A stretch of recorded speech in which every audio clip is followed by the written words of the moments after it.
Dulu saat hamil 8 bulan aku ditendang. 22 tahun kemudian mantan suami bersujud pada anakku setelah kejadian ini.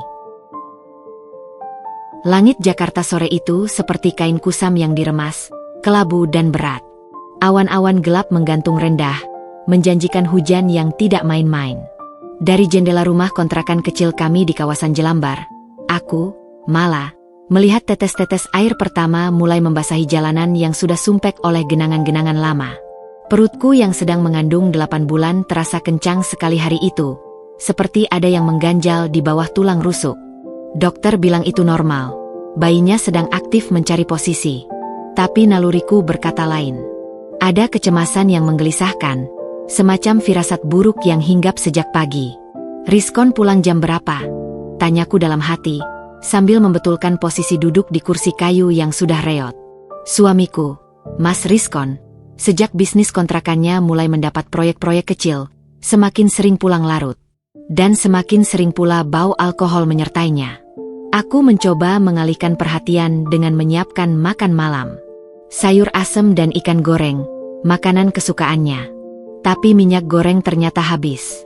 Aku menghela napas. Warung Pak Jali di ujung gang masih buka. Jaraknya tidak jauh, mungkin 100 meter.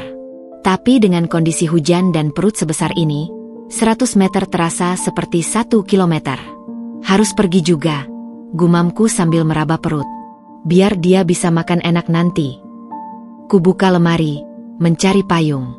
Hanya ada satu, payung tua yang 2 rusuknya sudah patah. Cukuplah untuk melindungi kepala. Aku mengenakan sandal jepit karet yang tidak licin, dan dengan langkah hati-hati, melangkah keluar rumah. Hujan sudah mulai deras ketika aku sampai di tengah gang. Air mengalir deras di selokan yang mampet, membawa sampah-sampah plastik. Dinginnya menusuk tulang. Payung tua itu nyaris tak berguna melawan terpaan angin yang menyisir air hujan secara horizontal. Baju dan mukaku basah. Kutinggalkan warung Pak Jali dengan sebotol minyak goreng dalam genggaman, berusaha melindunginya dengan memeluknya di balik jaket tipis. Perjalanan pulang terasa lebih berat. Kaki-kaki ini seperti diikat beban. Kontraksi kecil, yang dokter sebut Braxton Hicks, datang lagi. Aku berhenti sejenak, bersandar di tembok rumah tetangga, menarik napas panjang-panjang. "Tahan, nak. Ibu kuat. Kita hampir sampai," bisikku pada bayi dalam kandungan. Sampai di depan rumah, jantungku sudah berdebar kencang. Lampu di ruang tamu menyala. Dia sudah pulang. Aku membuka pintu, dan aroma tajam alkohol langsung menyambutku, bercampur dengan asap rokok. Mas Rizkon terduduk di sofa tua yang kulitnya sudah retak-retak. Matanya merah, menatapku dengan pandangan kosong yang perlahan berubah menjadi geram. "Kemana saja kau?" Suaranya parau, penuh tudingan. "Aku beli minyak, Mas." "Habis tadi," jawabku, berusaha tenang sambil meletakkan botol minyak di meja kecil. "Lama sekali. Kerjamu cuma segitu saja?" "Dari tadi aku tunggu, perut kosong." Hardiknya lebih keras, sambil menunjuk-nunjuk ke arahku. Air masih menetes dari ujung rambutku, membasahi lantai semen. Badanku menggigil. "Hujan deras, Mas. Jalanan becek." Aku jalan pelan, takut jatuh. Ku coba mendekat, ingin meletakkan jaket basahku. "Aku masak sekarang, ya? Cepat kok." Tapi dia bangkit. Tubuhnya yang tinggi dan besar menghalangi cahaya lampu.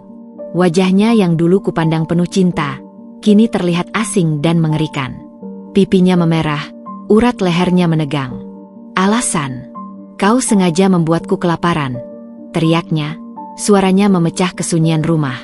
Tangannya, yang dulu sering membelai rambutku, kini mendorong bahuku dengan kasar, penuh kekuatan. Aduh, tubuhku yang tak seimbang itu terpelanting ke belakang. Sandal jepit terlepas. Punggungku membentur lantai ubin yang dingin dan keras. Nyeri tajam menyambar dari tulang ekor hingga ke tengkuk. Tapi yang lebih menakutkan adalah sensasi kencang dan sakit yang tiba-tiba mengeras di perutku. Aku langsung membungkuk, melingkarkan tangan untuk melindungi gumpalan kehidupan di dalam sana. "Jangan, tolong, sayangku." Tangisku pecah, campuran rasa sakit dan ketakutan yang mencekik. Bayinya sakit. Aku memandangnya, berharap ada secercah penyesalan di matanya. Tapi yang kulihat hanya kebencian dan kemabukan yang buta. Dia melangkah mendekat, bayangannya menutupi tubuhku yang terguling di lantai. Aku melihat kakinya, mengenakan sepatu boot kulit coklat yang biasa dipakainya ke proyek. Sepatu itu kotor oleh lumpur dan semen. Waktu seakan melambat. Kakinya diayunkan. Bukan tendangan main-main. Bukan dorongan. Tapi sebuah ayunan penuh tenaga dari sisi tubuhnya. Dor! Suara benturan yang tumpul, sekaligus nyeri yang meledak. Tendangan itu mendarat tepat di sisi kiri perutku, sedikit di atas pinggul, wilayah yang terlalu dekat dengan rahim yang menampung anak kami. Napas tercekat. Dunia berputar. Suara hujan di luar tiba-tiba menjadi gemuruh di telingaku. Perutku langsung terasa panas, kaku, dan diikuti oleh kejang-kejang kecil yang membuatku meringis dalam kesakitan. "Tolong!" jeritku lemah. Tangan masih berusaha menahan area yang baru saja ditendang. Dia hanya berdiri di sana, memandangiku seperti memandang sesuatu yang menjijikkan di lantai.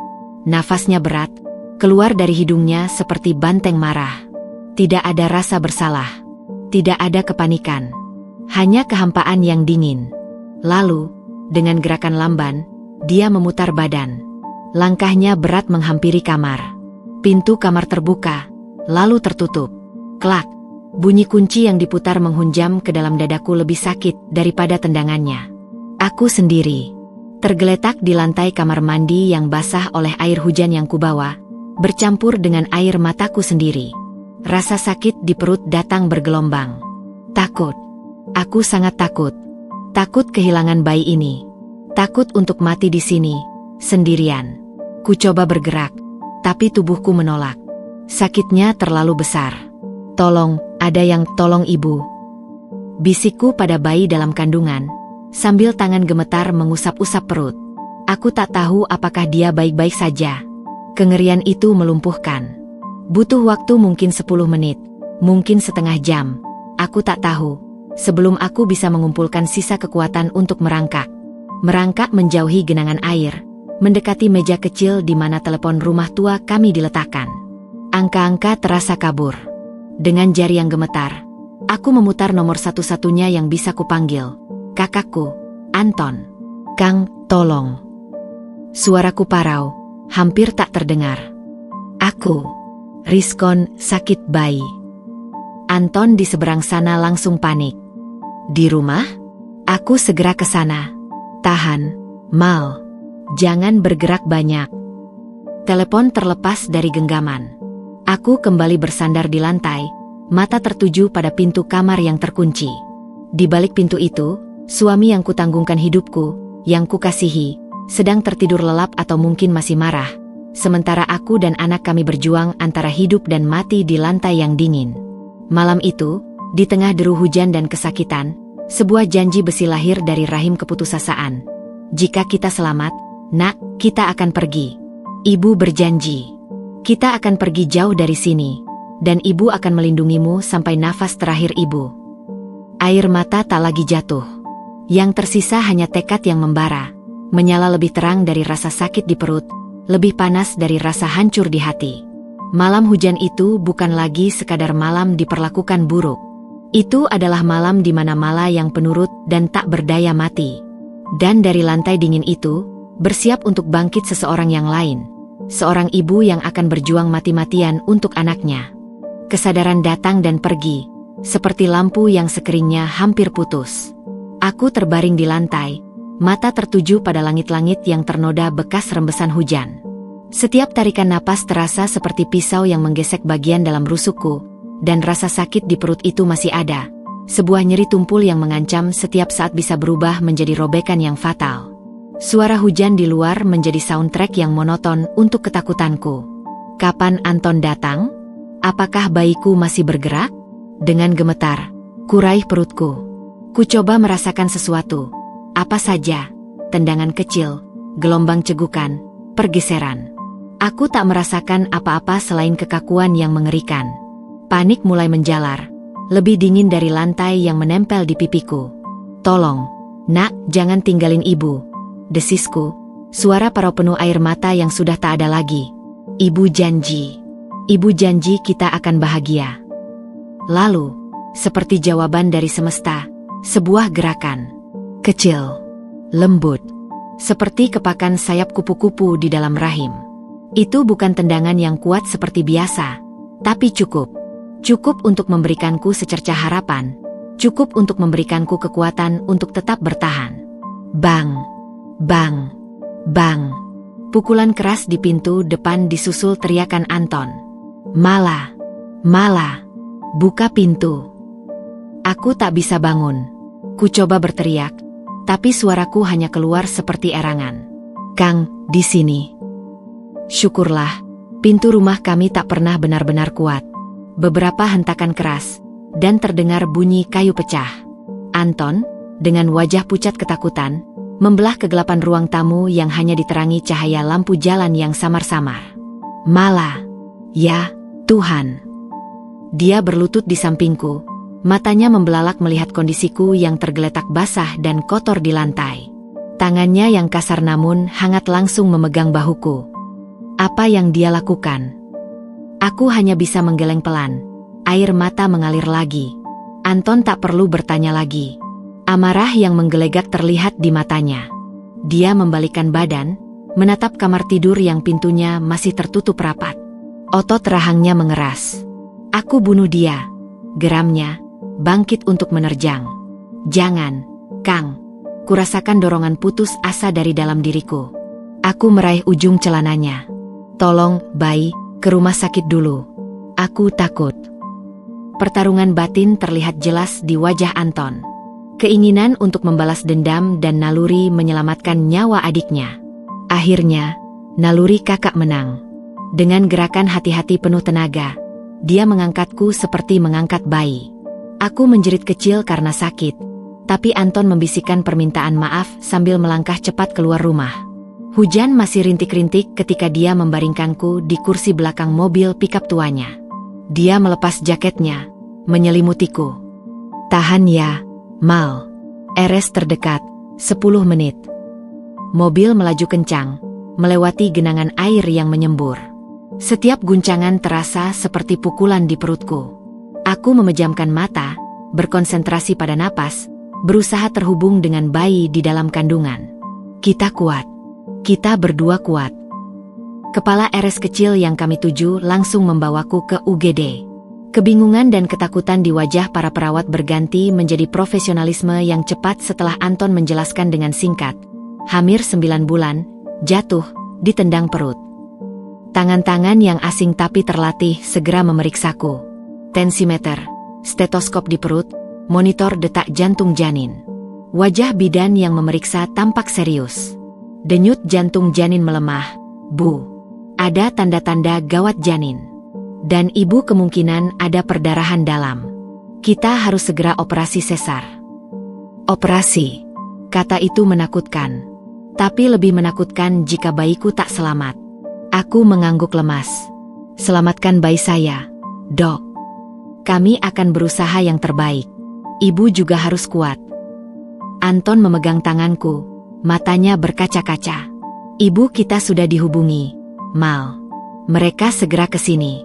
Kamu dan keponakan saya harus selamat, ya. Sebelum dibawa ke ruang operasi, aku menarik lengan Anton. Kang, tolong. Jauhkan dia dari sini. Jauhkan Rizkon. Aku tak mau dia di dekatku atau bayiku. Anton mengangguk, giginya gemeretak. Jangan khawatir. Dia berani mendekat, akan kuhadapi. Ruang operasi terasa sangat dingin dan terang. Cahaya lampu operasi menyilaukan. Aku dibius sebagian. Masih sadar tapi tubuh dari pinggang ke bawah tak berasa. Aku bisa mendengar suara-suara samar, gemerincing alat, dan monitor yang berbunyi ritmis. Pikiran melayang-layang. Ke hari pernikahanku yang sederhana. Ke saat pertama kali tahu aku hamil. Dan Rizkon memelukku erat, berjanji akan menjadi ayah yang baik. Ke malam-malam di mana janji itu mulai retak oleh omelan, kecurigaan, dan gelas-gelas minuman keras. Skalpel. Kassa. Suara-suara itu datang dari jauh. Lalu, ada suara lain. Suara yang kutunggu-tunggu sekaligus kutakuti. Tangis. Tangisan bayi. lembut tapi pasti, menyambar di tengah kesunyian ruang operasi yang steril. "Selamat, Bu." Anak laki-laki, suara seorang perawat penuh kelegaan. Air mataku mengalir deras, membasahi kain penutup di samping kepalaku. Anak laki-laki, anakku, selamat. Tapi kelegaan itu tak berlangsung lama. Dokter bedah, Dokter Arman, yang kemudian menjadi sahabatku, berbicara dengan suara rendah tapi tegas padaku. "Anaknya selamat, Bu Mala. Tapi dia harus segera ke NICU. Lemah, dan ada indikasi trauma. Ibu juga dalam kondisi kritis. Ada robekan internal dan perdarahan. Kita harus bekerja cepat." Aku tak peduli dengan kondisiku. "Bayiku, nama Rama," bisikku sebelum obat bius membawaku masuk lebih dalam ke alam tak sadar. "Rama, pahlawan." Aku terbangun dengan tubuh yang terasa seperti bukan milikku sendiri. Sakit yang luar biasa di area bekas operasi. Suara mesin, bunyi tetesan infus. Aku di ruang pemulihan. Mata masih berat, tapi kupaksakan terbuka. "Mal? Sayang." Suara lembut itu adalah ibuku. Tangannya yang keriput memegang tanganku. Di sebelahnya, ayahku berdiri dengan wajah keras, tapi matanya yang biasanya tajam kini tampak lembab. "Bayi Rama?" Ku coba bertanya, suara serak. "Selamat, sayang. Dia di NICU. Kakangmu di sana," jawab ibu, mengusap dahiku. "Kamu harus istirahat. Kamu kehilangan banyak darah." "Rizkon." Wajah ayahku menjadi gelap. "Dia datang tadi pagi. Anton yang usir. Dia bilang cuma mau lihat anaknya. Berani-beraninya Anton hampir pukul dia di lobi RS. Rasa lega yang pahit. Dia datang. Bukan untukku. Untuk anaknya. Setelah hampir membunuh kami berdua. 2 hari kemudian, Dokter Arman mengizinkanku didorong ke NICU untuk melihat Rama untuk pertama kalinya. Melihatnya melalui inkubator, tubuh mungilnya penuh dengan selang dan alat monitor. Hatiku seperti diremas. Dia begitu kecil, lebih kecil dari bayi-bayi lain. Kondisinya stabil, tapi harus diobservasi, kata Dokter Arman. Trauma fisik saat dalam kandungan bisa berpengaruh. Tapi yang penting, dia fighter seperti ibunya. Aku menatap Rama yang sedang tertidur, tangannya yang kecil mengepal. Di sanalah semua rasa sakit, semua pengkhianatan, berubah menjadi sebuah cinta yang begitu murni dan membara. Di depan inkubator itulah sumpahku diteguhkan.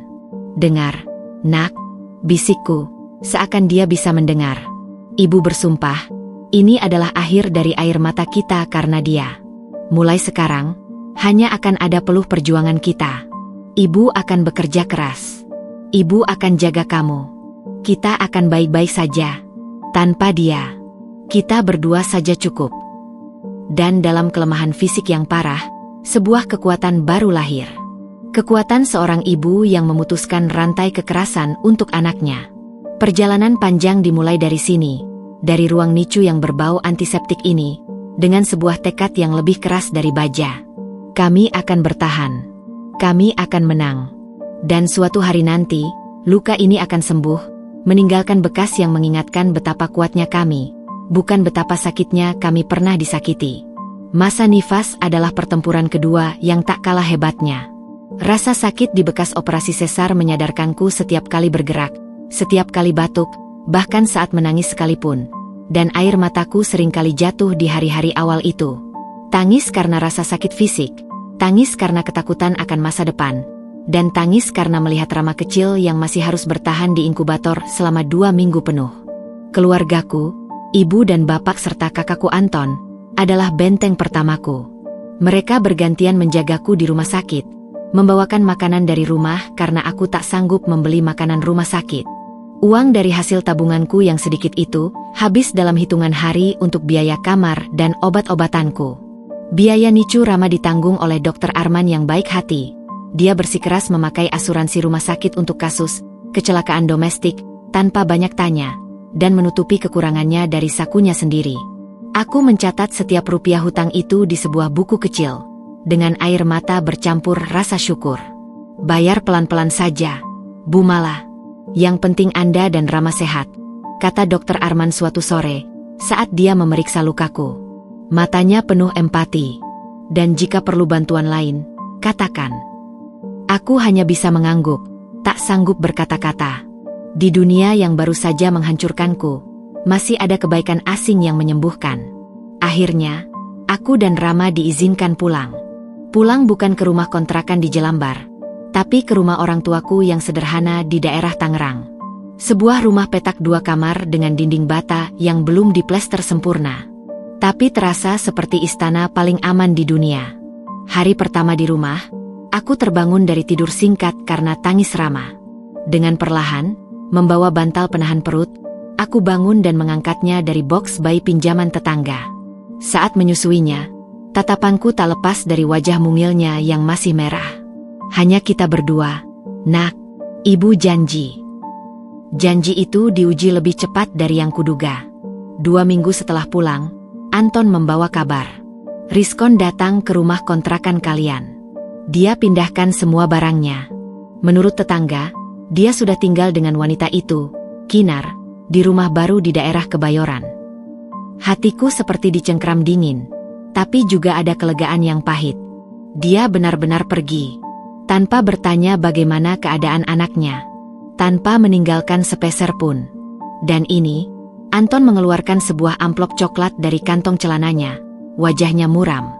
Dia titipkan lewat Pak RT. Katanya untuk bekal anaknya. Kubuka amplop itu. Isinya 5 lembar uang 100.000 rupiah. 500.000. Untuk biaya persalinan darurat, nicu, dan masa depan seorang anak. Aku memandangi uang itu, dan tawa pahit terlepas dari bibirku. Tawa yang berakhir dengan isakan. Simpan saja, Kang. Buat tambahan beli susu, kataku pada Anton, suaraku datar. Aku tak mau menyentuh uang itu. Terasa kotor. Anton mengangguk, mengerti. Saat itulah aku tahu, sepenuhnya, kami benar-benar sendirian. Perjuangan dimulai dari hal paling dasar, uang. Aku harus menghasilkan, tapi dengan kondisi tubuh yang masih pemulihan dan bayi yang masih sangat kecil. Ibu menawarkan untuk menjaga Rama sementara aku bekerja, tapi hati ini tak tega melepasnya walau sejenak. Selain itu, ibu juga sudah tua, dan bapak hanya tukang ojek yang penghasilannya tak menentu. Jawabannya datang dari tetangga depan rumah, Ibu Tuti, seorang penjahit seragam sekolah. Malah, kalau kamu jago menjahit, aku ada orderan bikin hem SD. Kamu bisa bikin di rumah, ambil bahannya sini, aku kasih upah per potong. Aku langsung setuju. Meskipun aku bukan penjahit ahli, ibu pernah mengajariku dasar-dasarnya dulu. Esok harinya, dengan Rama terbungkus selimut dan diletakkan dalam gendongan di depan dada, aku menjajakan kaki ke pasar untuk membeli gunting, pita ukur, dan kapur jahit. Modal terakhir dari tabunganku yang tinggal 300.000. Pekerjaan pertama, 2 lusin hem anak SD. Aku bekerja setelah Rama tertidur di malam hari. Duduk di lantai beralaskan tikar, dengan sebuah lampu belajar kecil sebagai penerangan. Jahitan pertamaku berantakan, kelimannya tidak lurus. Tanganku gemetar antara karena lelah dan karena emosi. Air mata menetes di atas kain putih itu. Tapi aku ingat Rama. Aku ingat inkubator. Aku ingat tendangan di malam hujan. Tidak, bisikku pada diri sendiri. Kita tidak boleh menyerah. Kubongkar jahitan yang buruk itu, kujahit ulang. Begitu seterusnya. 4 hari kemudian, dengan mata berkantung dan tubuh pegal, aku menyelesaikan 2 lusin hem itu. Ketika Ibu Tuti memeriksa, dia menganggung-angguk. Bagus. Untuk awal-awal, sudah lumayan rapi. Nanti makin banyak orderan, makin bagus jahitanmu. Dia membayarkanku 100.000 rupiah. 100.000. Hasil pertama dari tanganku sendiri, sebagai ibu tunggal. Uang itu terasa lebih berharga daripada berlian. Kubelikan susu formula untuk Rama, sebotol kecil minyak kayu putih untuk mengusir pegal, dan sepotong kecil ayam untuk tambahan lauk makan malam keluarga. Bulan-bulan berlalu seperti roda yang berputar dalam kelelahan yang konstan. Polanya sama. Rama bangun, menyusui, mengganti popok kain, tak mampu beli disposable, menidurkannya, lalu menjahit. Kadang, saat Rama rewel dan tak mau tidur, Aku terpaksa menjahit sambil menggendongnya. Kaki kananku mengayun-ayunkan boks kayu buatan bapak agar dia tenang. Sementara tangan sibuk dengan mesin jahit manual tua peninggalan ibu. Jahitan seringkali tidak lurus saat Rama menangis. Tapi itu tak apa. Yang penting selesai. Tidak ada waktu untuk bersedih. Kesedihan adalah kemewahan yang tidak mampu kubeli. Rasa sakit masa lalu kadang datang menyergap di tengah malam, saat Rama tertidur dan rumah sunyi. Aku memeluk bantal, mencekamnya keras-keras, membiarkan isakan keluar dalam diam agar tak membangunkan siapapun. Keesokan paginya, aku harus bangun lagi, dengan mata sembab tapi tangan siap kembali ke mesin jahit. Titik balik kecil terjadi saat Rama berusia 6 bulan. Aku mulai bisa menerima orderan jahitan yang lebih kompleks. Seragam guru, baju pesta sederhana. Upahnya sedikit lebih baik. Dr. Arman, yang tetap memantau kesehatan Rama, suatu hari menunjuk ke laptopnya yang terbuka.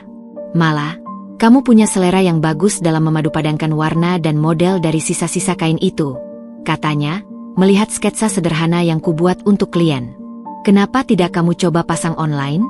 Sekarang banyak yang jual baju custom lewat internet."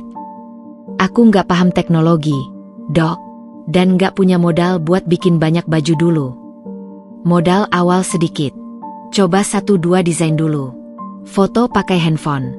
Aku bisa bantu buatkan akun media sosialnya. Dan begitulah, dibantu oleh kebaikan Dr. Arman dan Anton yang mulai paham dunia online, butik Mala Rama lahir. Hanya sebuah akun Instagram dengan 30 pengikut awal, kebanyakan teman dan keluarga. Foto-fotonya seadanya. Modelnya adalah aku sendiri, dengan Rama yang sering nongol di latar belakang. Orderan pertama datang dari teman SMA yang sudah lama tidak berhubungan. Dia memesan blus simple. Aku kerjakan dengan segala kesempurnaan yang kumiliki. Saat dia menerima, dia mempostingnya di Instagramnya dengan tagar butik Mala Rama. Seperti efek domino, orderan mulai berdatangan, pelan tapi pasti. Rama tumbuh menjadi bayi yang sehat dan cerdas.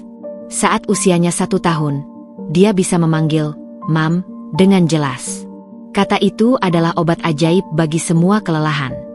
Aku mulai menabung, sedikit demi sedikit, dari keuntungan menjahit dan berjualan online. Impian untuk menyewa rumah kecil sendiri, agar tidak merepotkan orang tua terus-menerus, mulai terlihat ujungnya. Suatu sore, saat aku sibuk membungkus pesanan, ibu duduk di sampingku sambil menggendong Rama yang sudah mulai belajar berjalan. "Kamu kuat sekali, Mal." Ibu bangga, katanya tiba-tiba, suaranya bergetar. "Dari mana ibu tahu aku kuat?" "Aku kan sering nangis juga," jawabku sambil tersenyum getir. "Ibu tahu dari cara kamu menjahit. Dari cara kamu memandang Rama. Tidak ada kepahitan di matamu. Yang ada, tekad. Ibu tidak pernah bisa sekuat ini." Pujian ibu justru membuat air mataku jatuh lagi.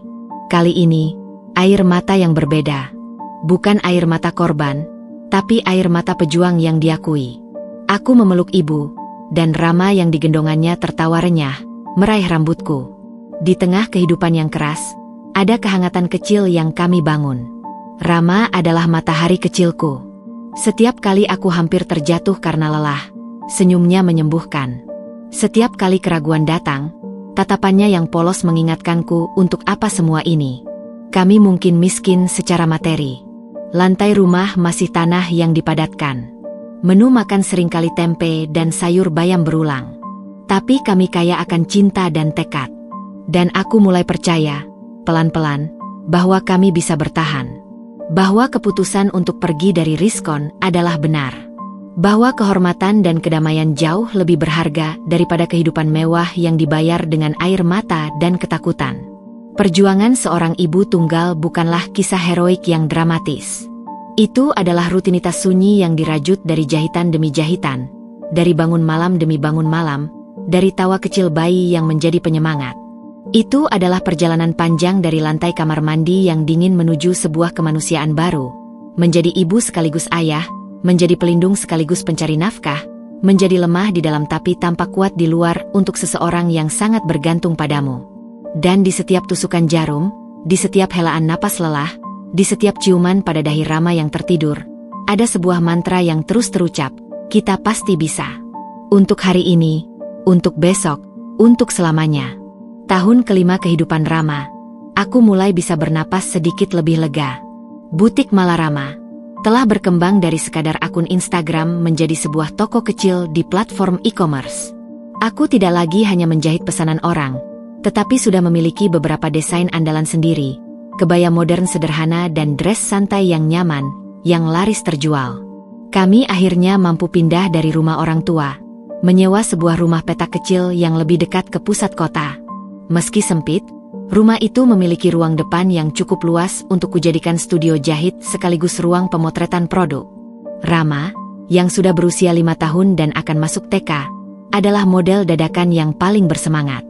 Pada suatu sore, aku sedang menyelesaikan pesanan kebaya untuk seorang pengantin, sementara Rama asyik menggambar di lantai. Telepon rumah berdering. Itu Anton. "Mal, ada kabar tentang Rizkon." Suara Anton terdengar datar, tapi ada nada lain di baliknya. Sebuah nada yang mungkin adalah kepuasan yang berusaha ditahannya. Aku meletakkan gunting dan kain. Hatiku berdetak sedikit lebih cepat. Sebuah respons otomatis terhadap nama itu. Apa yang terjadi? Proyek besarnya, apartemen di kawasan elit itu, yang dia bangun besar-besarkan 2 tahun lalu, kolaps. Kolaps. Iya, mitra utamanya, orang Singapura itu, kabur membawa dana. Proyek terbengkalai. Rizkon kebanjiran tuntutan dari pembeli apartemen dan supplier bahan bangunan. Dia hampir bangkrut. Diam sejenak mencerna. Di satu sisi, ada sesuatu yang bergelora di dadaku. Sebuah perasaan yang hampir mirip dengan keadilan. Tapi di sisi lain, aku ingat Kinar, istri barunya, dan anak mereka, Gilang, yang kudengar masih balita. Aku ingat betapa hancurnya perasaan saat diterpa badai masalah. Bagaimana dengan keluarganya? Tanyaku, mencoba menjaga netralitas. Katanya, Kinar minta bantuan orang tuanya. Keluarga Kinar tajir, kan? Tapi mereka mau bantu dengan syarat. Rizkon harus serahkan sebagian besar saham perusahaannya ke mereka, dan Kinar yang pegang kendali keuangan. Intinya, dia diselamatkan, tapi jadi raja tanpa mahkota. Gengsinya jatuh. Aku menarik napas panjang. Karma. Kata itu terngiang. Tapi karma seperti apa? Dia tidak jatuh miskin melarat. Dia masih memiliki atap, masih punya mobil, meski mungkin bukan yang terbaru lagi. Masih punya bisnis, meski sekarang hanya boneka keluarga istrinya. Apakah ini sudah cukup? Apakah kejatuhan gengsi dan kontrol adalah hukuman yang setimpal untuk seorang pria yang pernah menendang istrinya yang sedang hamil 8 bulan? Aku tidak bahagia mendengarnya, Kang. Akhirnya aku berkata jujur. Tapi aku juga tidak merasa puas. Yang aku rasakan, hampa. Kau terlalu baik, Mal. Orang seperti dia pantas menderita lebih dari ini, gerutu Anton. Mungkin. Tapi penderitaannya bukan urusanku lagi, Kang. Urusanku hanya Rama dan usahaku ini. Aku menoleh ke Rama yang sedang serius memberi warna pada gambarnya. Aku tidak mau energi negatif untuk dia lagi. Meski berkata begitu, berita itu tetap menghantuiku selama beberapa hari. Aku seperti menunggu sesuatu. Sebuah konfrontasi? Sebuah permintaan maaf yang tulus? Atau mungkin kedatangannya untuk mengaku sebagai ayah Rama, sekarang setelah dia jatuh? Tapi tidak ada. Rizkon benar-benar menghilang dari radar kami. Sepertinya, menyelamatkan sisa-sisa tahta dan mencari muka di hadapan mertua barunya adalah prioritas utamanya. Beberapa minggu kemudian, karma itu muncul dalam wujud yang lebih personal dan tak terduga. Aku dan Rama sedang berbelanja kebutuhan di sebuah mall besar. Saat mengantre di kasir, tiba-tiba aku mendengar suara yang sangat familiar, namun dengan intonasi yang berbeda, melengking, penuh amarah. Bodoh. Sudah bilang jangan brand yang ini. Yang itu. Harganya beda jauh. Aku menoleh pelan. Di counter parfum mewah, sekitar 10 meter dariku, berdiri Rizkon. Dia tampak lebih gemuk, wajahnya kemerahan. Dan di depannya, berdiri seorang wanita muda cantik dan modis, bukan Kinar. Wanita itu cemberut, menyilangkan tangannya. Tapi kamu janji mau beliin yang ini. Katanya ada bonus bag kecil. Aku yang pegang uang. Ikutin kata aku. Hardik Rizkon, suaranya menarik perhatian orang-orang di sekitarnya. Aku membeku. Rama, yang duduk di troli belanja, menarik lenganku. Ibu, lihat itu orang marah-marah. Ya, sayang. Jangan lihat. Tidak baik lihat orang marah, kataku sambil berusaha memalingkan wajah, jantung berdebar kencang. Aku takut dia melihat kami. Tapi nasib berkata lain. Saat wanita muda itu merajuk dan berbalik badan, pandangan Rizkon melayang ke arah antrean. Matanya yang dulu tajam itu, sekarang tampak sayu oleh alkohol atau kemarahan, menatap ke arahku. Ada kevakuman sepersekian detik di wajahnya. Dia seperti tidak mengenaliku. Lalu, perlahan-lahan, pengenalan itu muncul. Matanya membesar. Mulutnya sedikit terbuka. Dia menatapku, lalu menatap Rama yang sedang memeluk mainan mobil-mobilan kecil. Aku melihat berbagai emosi melintas di wajahnya. Shock, malu, lalu sebuah kilatan amarah baru, seperti kemarahan karena ketahuan dalam keadaan tak terhormat. Dia memalingkan muka dengan kasar, meraih lengan wanita muda itu, dan hampir menariknya pergi dari counter, meninggalkan parfum yang hampir dibeli. Rama, yang ceroboh, tiba-tiba berseru lantang sambil menunjuk. Ibu, orang tadi marah-marah pergi. Beberapa kepala menoleh, termasuk Rizkon yang sedang berjalan cepat. Dia menoleh sekali lagi ke arah kami. Kali itu, yang kulihat di matanya bukan lagi kemarahan, tapi sesuatu yang lebih dalam. Sebuah penyesalan yang dalam, bercampur rasa hina yang menyiksa. Dia lalu menghilang di balik kerumunan orang. Pulang ke rumah, aku merasa lemas. Pertemuan singkat itu lebih melelahkan daripada menjahit 10 kebaya. Bukan karena aku masih mencintainya. Sama sekali tidak. Tapi karena aku melihat langsung kehancuran diri seseorang. Rizkon yang dulu angkuh, yang merasa segalanya bisa dia kuasai dengan kekerasan dan uang, kini adalah pria yang marah-marah di tempat umum karena masalah parfum, diperintah oleh mertua, dan mungkin berselingkuh. Dia terjebak dalam siklus yang dia ciptakan sendiri. Malam itu, saat menidurkan Rama, dia bertanya dengan polos. Ibu, tadi orang yang marah-marah itu kenapa marah? Aku membelai rambutnya. Dia punya masalah, sayang. Kenapa ibu pucat pas lihat dia? Ibu takut. Pertanyaan yang jitu. Aku berhenti sejenak. Dulu, ibu pernah takut padanya. Tapi sekarang tidak lagi. Sekarang ibu cuma sedih melihat orang yang tidak bisa mengendalikan amarahnya. Itu akan merusak hidupnya sendiri. Kayak di kartun, monster yang marah-marah akhirnya sendiri terus. Aku tersenyum kecil. Ya, persis seperti itu. Kalau Rama jangan mau jadi monster ya. Bu, Rama mau jadi pahlawan kayak namaku. Ngalahin monster. Rama sudah jadi pahlawan ibu, bisikku, mencium keningnya. Dalam hati, aku berpikir, lihatlah, Rizkon. Inilah buah yang tidak pernah kau petah. Sebuah jiwa yang lembut dan berani. Dan kau melewatkannya demi amarahmu. Beberapa hari kemudian, Anton memberi kabar lanjutan. Rumor di lingkungan bisnis mengatakan Rizkon semakin sering main perempuan dan mabuk-mabukan. Performa perusahaannya yang sudah di bawah kendali keluarga Kinar pun terus menurun.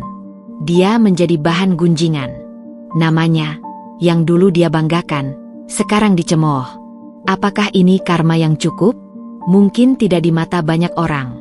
Tapi bagi Mala yang dulu, yang hanya menginginkan kehidupan yang tenang, melihat pria itu hidup dalam ketidakbahagiaan yang dia ciptakan sendiri, dalam lingkaran kekerasan dan kemunafikan yang tidak pernah berakhir, itu adalah sebuah pelajaran. Karma terbesar bukan selalu jatuh miskin atau sakit keras. Terkadang, karma adalah dipaksa untuk hidup dalam versi terburuk dari dirimu sendiri, dikelilingi oleh orang-orang yang menghargaimu hanya karena uang atau paksaan, dan kehilangan kesempatan untuk memiliki sesuatu yang murni dan berharga, seperti cahaya di mata seorang anak bernama Rama. Dan untukku, karma yang sedang berjalan untuk Rizkon itu hanyalah latar belakang yang samar. Fokusku tetap pada kain di depanku, pada jahitan yang harus rapi, dan pada anak lelaki yang sedang tertidur pulas di kamar sebelah, bermimpi menjadi pahlawan. Kami telah melangkah jauh dari malam hujan itu. Dan dunia Rizkon yang sedang runtuh, bagiku, hanyalah bayangan yang semakin menjauh di kaca spion kehidupan kami yang terus melaju. Tahun-tahun berlalu dengan irama yang semakin mantap. Rama telah tumbuh menjadi remaja SMP yang tinggi dan serius. Butik Malarama kini telah bertransformasi menjadi sebuah brand fashion kecil yang cukup dikenal di kalangan tertentu. Aku bahkan mampu mempekerjakan 2 orang penjahit paruh waktu dan seorang admin untuk mengelola media sosial. Kami pindah ke rumah kontrakan yang lebih baik, dengan halaman kecil tempat Rama bisa menanam beberapa pohon cabai dan bunga. Kehidupan kami sederhana, tapi penuh kepastian dan kedamaian yang kuhargai lebih dari apapun. Pada suatu hari Minggu yang cerah, aku dan Rama pergi ke mal besar di pusat kota untuk membeli kebutuhan sekolahnya, sepatu baru dan beberapa buku. Rama yang berusia 13 tahun sudah bisa diajak diskusi dengan pikiran yang tajam. "Bu, menurut ibu kenapa ya di sekolah ada anak yang suka merendahkan temannya yang orang tuanya biasa aja?" tanyanya sambil mengamati rak sepatu. Aku, yang sedang membandingkan harga, menoleh padanya. Itu pertanyaan yang dalam untuk usianya. Kadang-kadang, sayang, orang yang merasa kurang di dalam, berusaha menutupinya dengan merendahkan orang lain di luar. Atau, dia diajarkan nilai yang salah di rumahnya. Kayak anak yang ayahnya kontraktor itu, yang dulu pernah bilang aku, anak janda.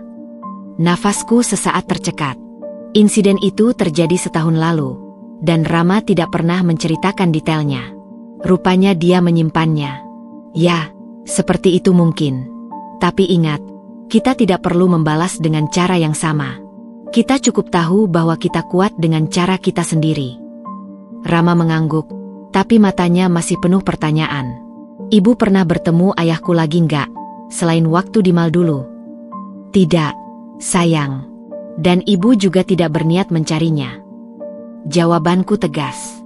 Kebenaran tentang ayahnya selalu kusampaikan secara bertahap sesuai usianya. Dia tahu ayahnya punya masalah dengan kekerasan, dan kami memilih pergi untuk keselamatan. Setelah membeli sepatu, kami memutuskan untuk makan siang di food court di lantai paling atas. Saat aku sedang mengantre mengambil nasi campur, Rama pergi ke meja yang kami tetapkan sambil membawa tas belanja. Dari kejauhan, kulihat dia duduk dan mengeluarkan bukunya. Dia selalu membawa buku kemana-mana. Tiba-tiba, pandanganku tertumbuk pada sosok wanita yang duduk sendirian di pojok food court. Wanita itu tampak mencolok karena kesendiriannya di tengah keramaian, dan karena penampilannya yang begitu rapi dan mahal. Tas bermerek, perhiasan emas, tapi wajahnya tertunduk lesu di atas semangkuk salad yang tak tersentuh. Aku mengenali wajah itu. Kinar, istri kedua Rizkon. Hatiku berdebar. Insting pertamaku adalah menghindar. Aku tidak ingin drama. Tapi saat aku membawa Baki dan hendak bergabung dengan Rama, Kinar kebetulan mengangkat kepalanya. Pandangan kami bertemu. Dia terlihat lebih tua dari usianya. Mata yang dulu kupandang penuh kemenangan saat melihatku di foto pernikahan mereka di tabloid, sekarang tampak kosong dan ada lingkaran hitam yang tebal. Dia mengenaliku seketika. Wajahnya memerah, lalu pucat. Dia menunduk lagi, berharap aku tidak mendekat. Aku berpikir cepat. Melihat kondisinya yang murung, rasa penasaran dan, aku harus mengakui, sedikit rasa ingin tahu tentang keadaan Rizkon, mengalahkan keinginan untuk kabur. Aku berbisik pada Rama bahwa ibu mau menyapa seseorang sebentar. Lalu dengan langkah hati-hati, aku mendekati meja Kinar. "Kinar," sapaku pelan. Dia mengangkat kepala, terkejut bahwa aku benar-benar mendekat. Malah, suaranya kecil, hampir tak terdengar. Aku tidak menyangka." "Boleh aku duduk?" tanyaku, tanpa ekspresi tertentu. Dia mengangguk cepat, seperti burung yang ketakutan. Aku duduk di depannya, menempatkan Baki di meja. Ada keheningan canggung yang memenuhi udara di antara kami, dipotong oleh riuh rendah food court. "Aku lihat Rama dari tadi," ujarnya tiba-tiba. Matanya melirik ke arah Rama yang sedang asyik membaca. Dia sangat tinggi dan tampan, mirip Rizkon waktu muda. "Terima kasih," jawabku singkat. Aku tak tahu harus berkata apa. "Kau baik-baik saja? Kau terlihat tidak enak badan." Pertanyaan sederhana itu seperti memecah bendungan. Bibir Kinar bergetar. matanya langsung berkaca-kaca. Dia mencoba menarik napas dalam-dalam, tapi air mata itu sudah tak terbendung. Dia menutupi wajahnya dengan tangan yang dihiasi cincin berlian besar, tetapi bahunya yang gemetar menceritakan segalanya.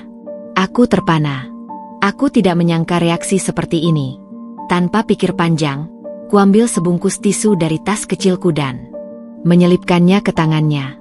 Dia menerimanya, mengusap air matanya dengan kasar. Maaf, Mala. Aku tidak tahu harus bicara pada siapa, isaknya pelan, berusaha menahan suara agar tak menarik perhatian. Semua orang mengira aku hidup sempurna. Tapi, neraka. Ini neraka. Dia mengangkat lengan bajunya yang panjang, dengan cepat. Di sana, di bagian dalam lengan bawahnya yang putih, terlihat memar keunguan yang sudah mulai menguning. Bekas cubitan, atau mungkin cengkeraman, yang sangat kuat. Aku menahan desis ngeri. Dia.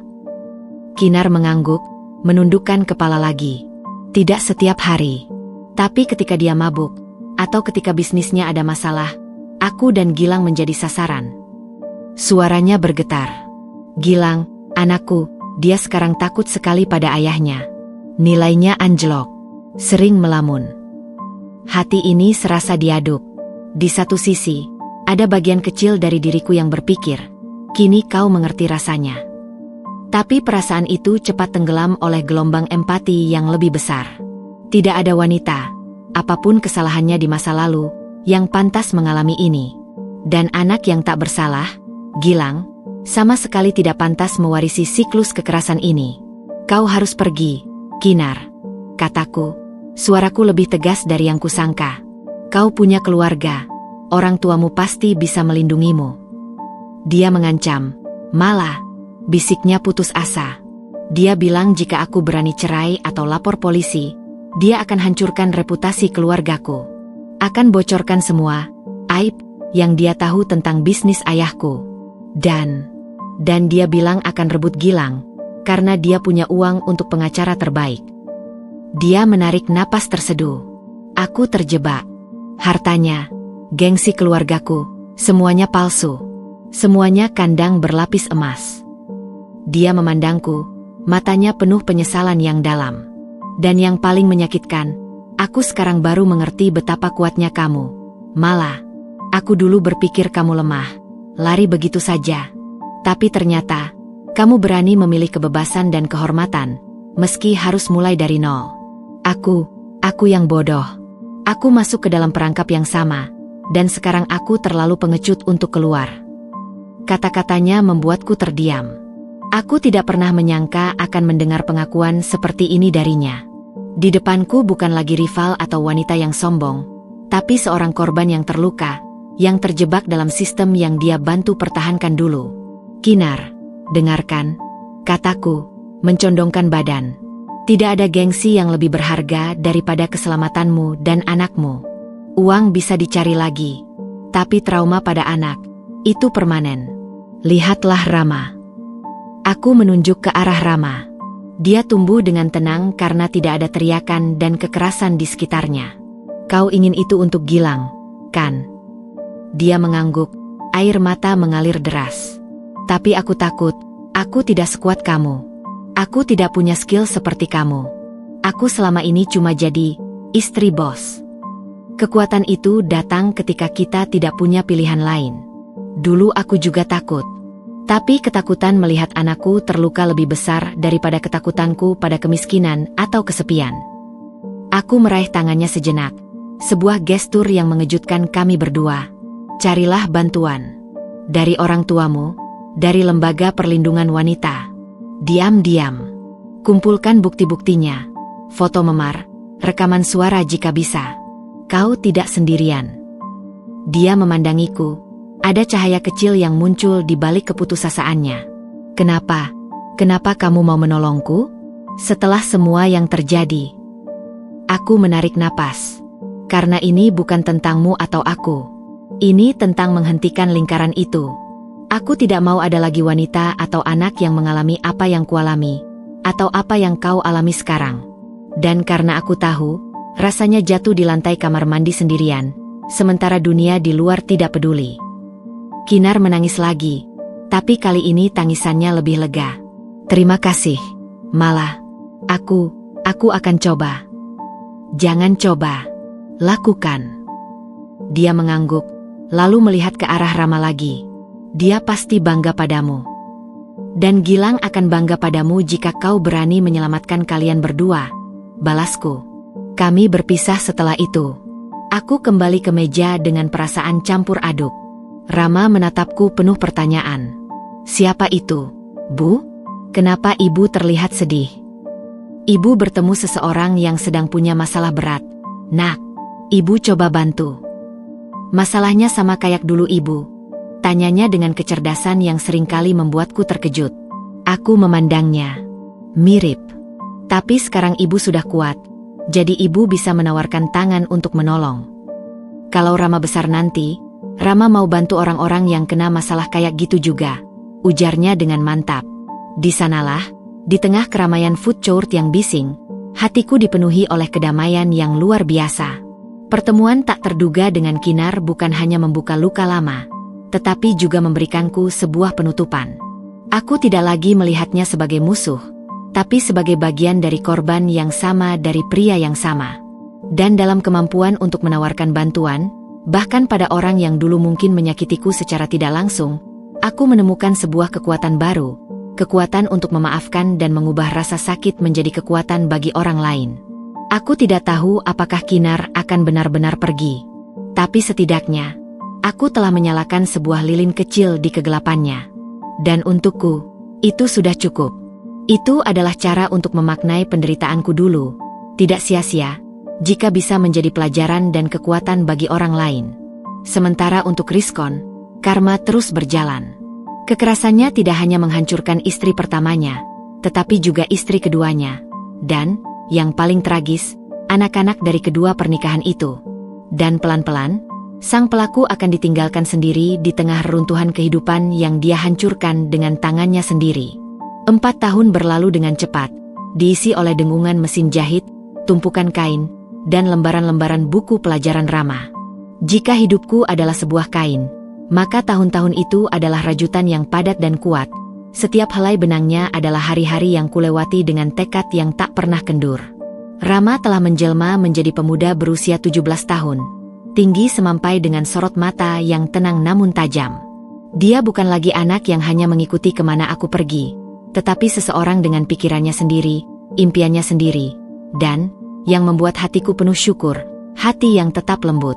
Pada suatu malam, dia duduk di seberang mejaku di ruang jahit yang kini lebih rapi, dengan laptop terbuka di depannya. Wajahnya disinari cahaya layar, tampak serius. Bu, aku diterima. Aku mengangkat kepala dari sketsa desain baru. Diterima di mana, sayang? Program double degree. Teknik mesin di UI dan teknik energi di NTU Singapura. Beasiswa penuh. Waktu seperti berhenti. Lalu, sebuah ledakan sukacita yang begitu hebat membanjiri seluruh tubuhku. Air mata langsung menggenang. Aku berjalan pelan, lalu merangkulnya erat-erat. Anakku yang dulu harus berjuang di inkubator, akan kuliah di kampus terbaik, dengan beasiswa. Alhamdulillah. Ibu bangga sekali, Rama. Suaraku tercekat oleh tangis bahagia. Dia memelukku balik, lalu menarik diri, matanya juga berkaca-kaca. Ini semua berkat ibu. Ibu yang selalu bilang pendidikan itu senjata. Ibu yang rela begadang menjahit buat bayar les dan beli buku. Kami berpelukan lama di ruangan yang penuh dengan kain dan benang itu. Ruangan yang menjadi saksi bisu setiap tetes keringat dan air mata yang mengubah hidup kami. Kabar tentang penerimaan Rama tersebar cepat di keluarga besar dan bahkan di lingkungan usaha kecilku. Ucapan selamat berdatangan. Aku memberitahu Dr. Arman, yang kini sudah seperti keluarga. Dia langsung mentraktir kami makan malam sebagai bentuk kebanggaan. Namun, di tengah cahaya keberhasilan Rama, bayangan dari masa lalu ternyata masih aktif bergerak. Anton, kakakku, datang ke rumah sepulang dari arisan kampung halaman. Wajahnya muram.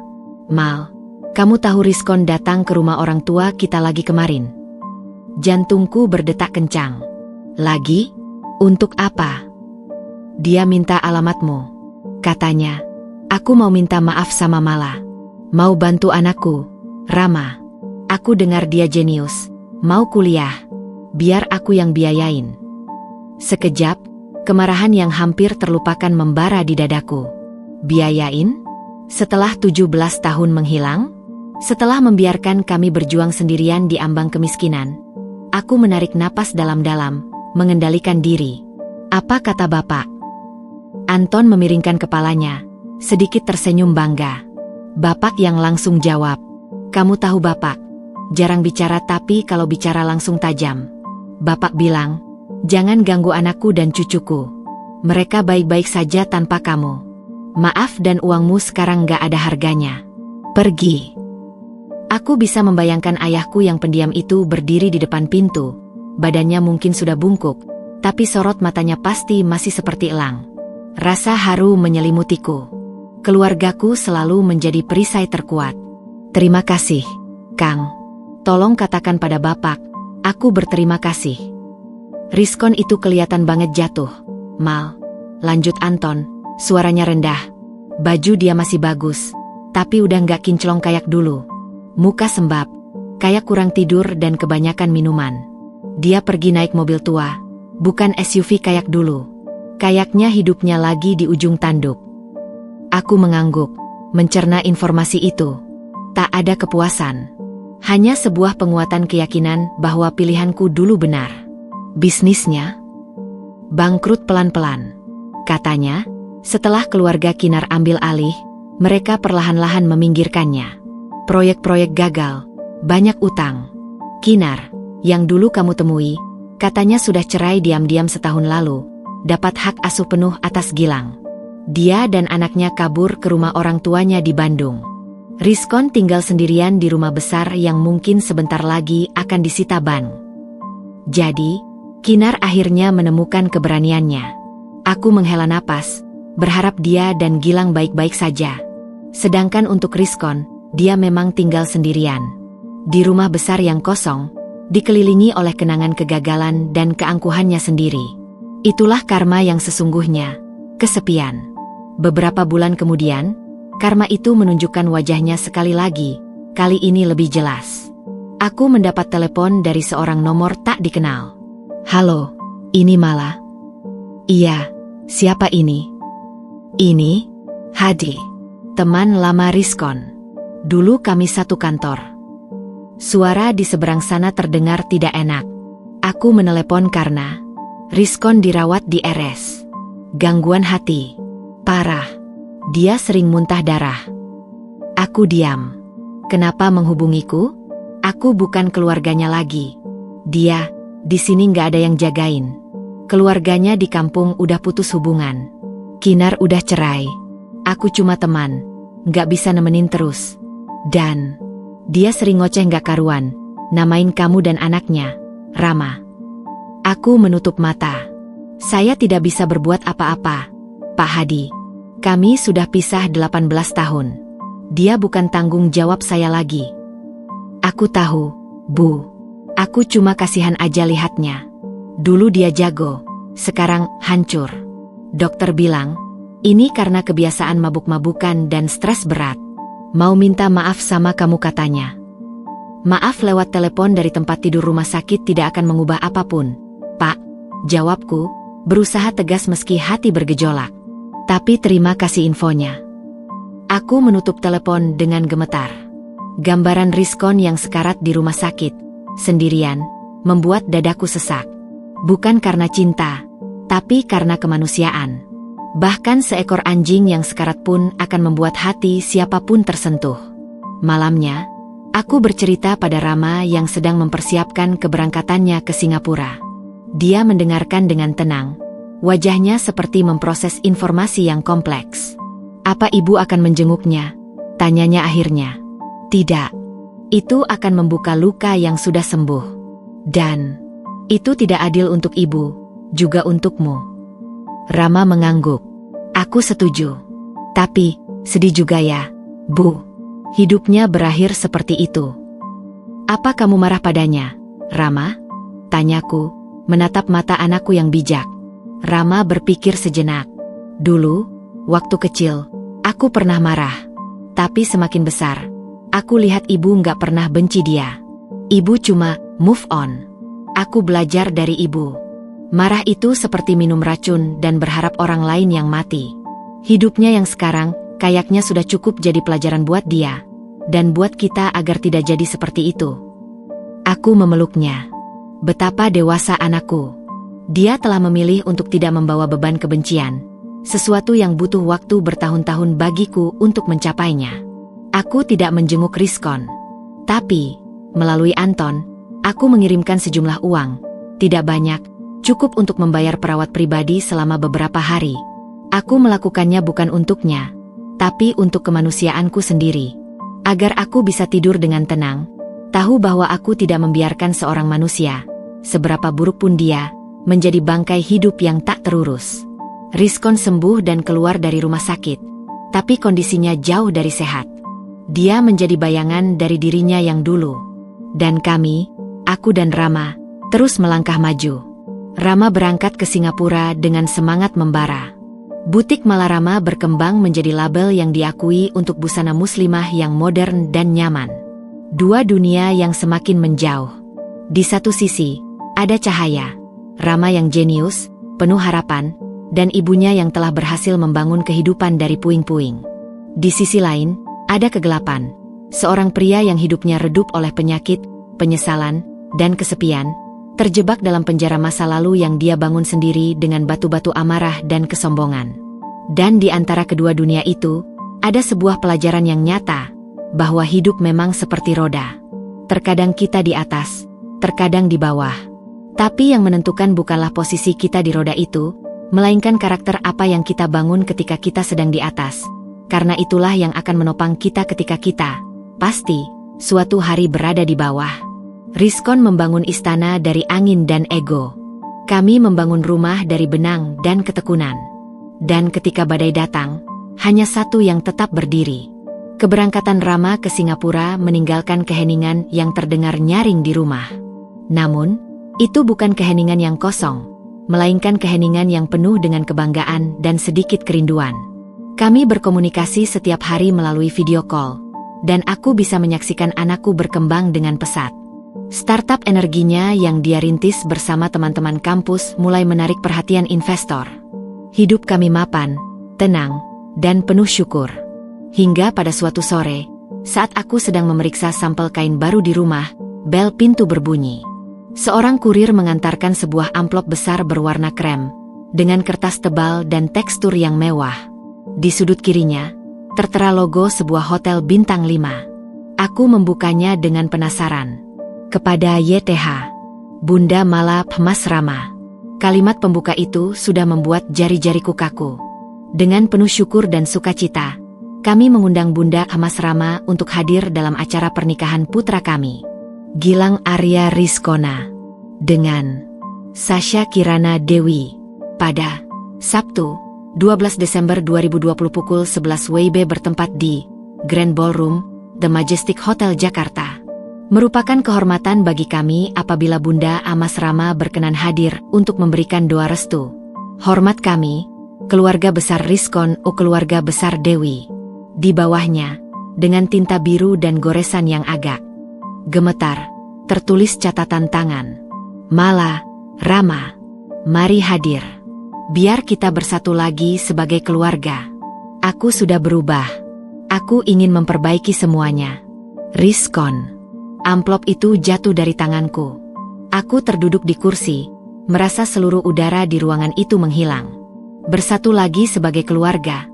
Kata-kata itu terasa seperti tamparan di wajah setelah 22 tahun. Seperti penghinaan halus terhadap perjuangan panjang yang kujalani sendirian.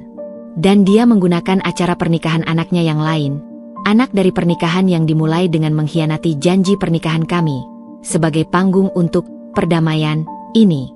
Rasa mual muncul. Bukan karena sakit, tapi karena kemunafikan yang begitu telanjang. Dia sudah berubah? Perubahan macam apa yang menunggu pesta mewah di Hotel Bintang 5 untuk mengakui kesalahan?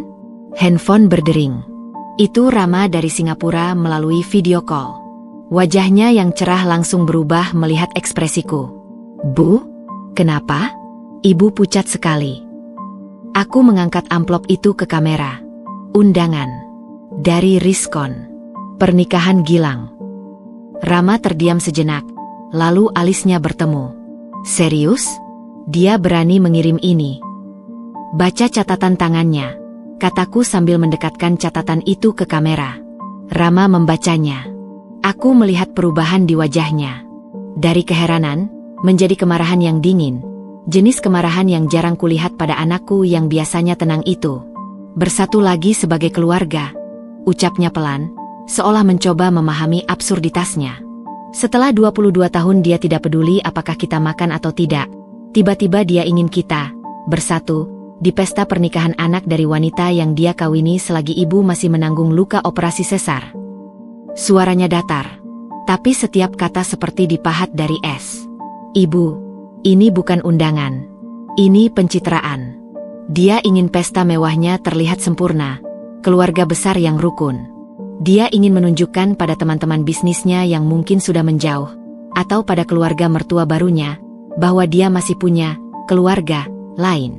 Dan yang paling menyebalkan, dia menggunakan acara Gilang, yang seharusnya murni tentang Gilang, untuk agenda egonya sendiri.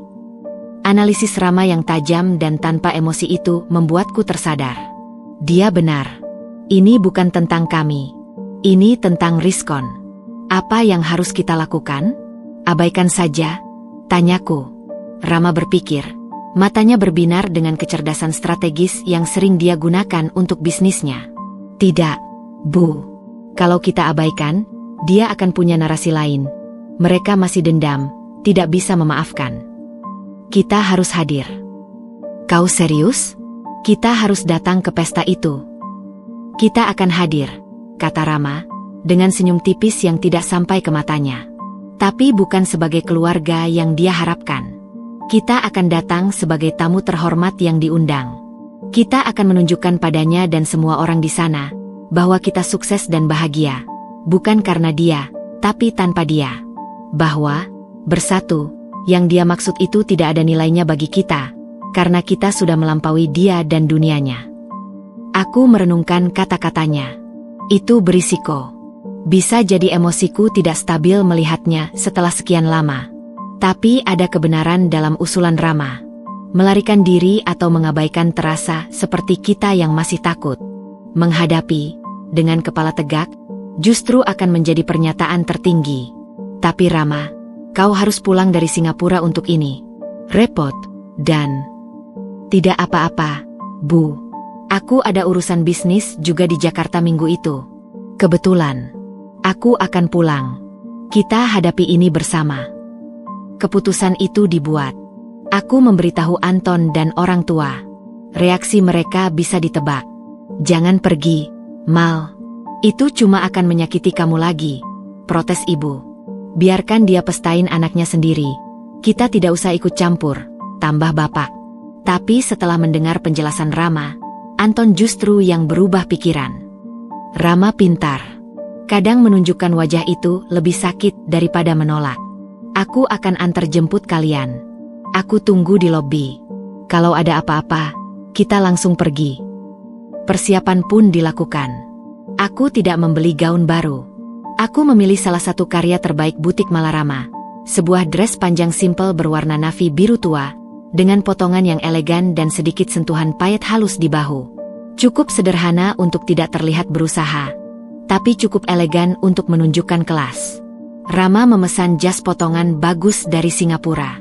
Malam sebelum acara, aku tidak bisa tidur. Bayangan malam hujan itu kembali.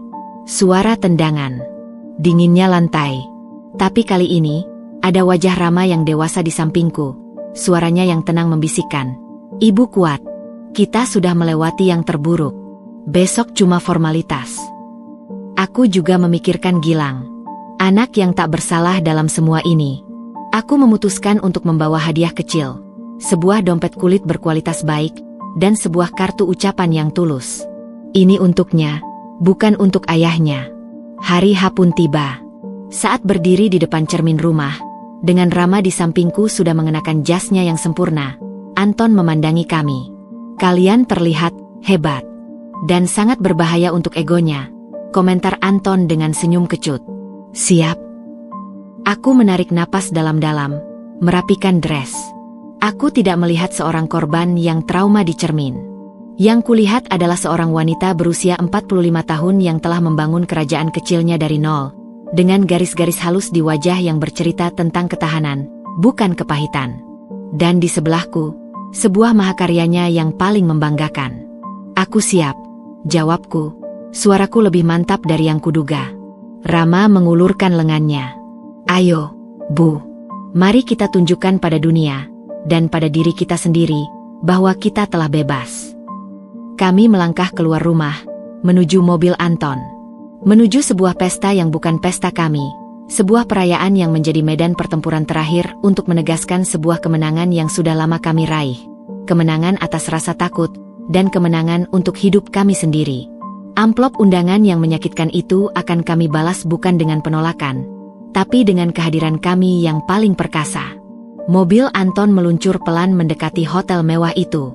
Cahaya lampu sorot dan hiasan bunga segar setinggi pohon palem menyambut di depan pintu masuk utama. Suasana gemerlap yang kontras dengan gejolak di dalam dadaku. "Kalian pasti ya?" tanya Anton sekali lagi, matanya menatapku lewat kaca spion. Rama yang duduk di sampingku menjawab lebih dulu. Suaranya tenang seperti sedang membicarakan cuaca. "Pasti, Paman. Ini seperti presentasi bisnis. Kita tahu tujuan kita tahu audiensnya, kita tampilkan yang terbaik."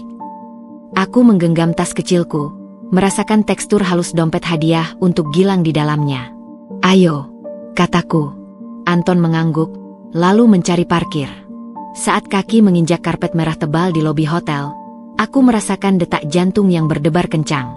Bau parfum mahal dan bunga melati memenuhi udara.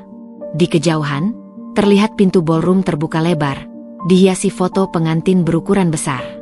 Gilang, yang dalam foto itu, memiliki senyum lebar dan mata yang berbinar, mirip dengan Rizkon di masa mudanya, tapi tanpa kegelapan yang dulu sering mengintai di sudut matanya.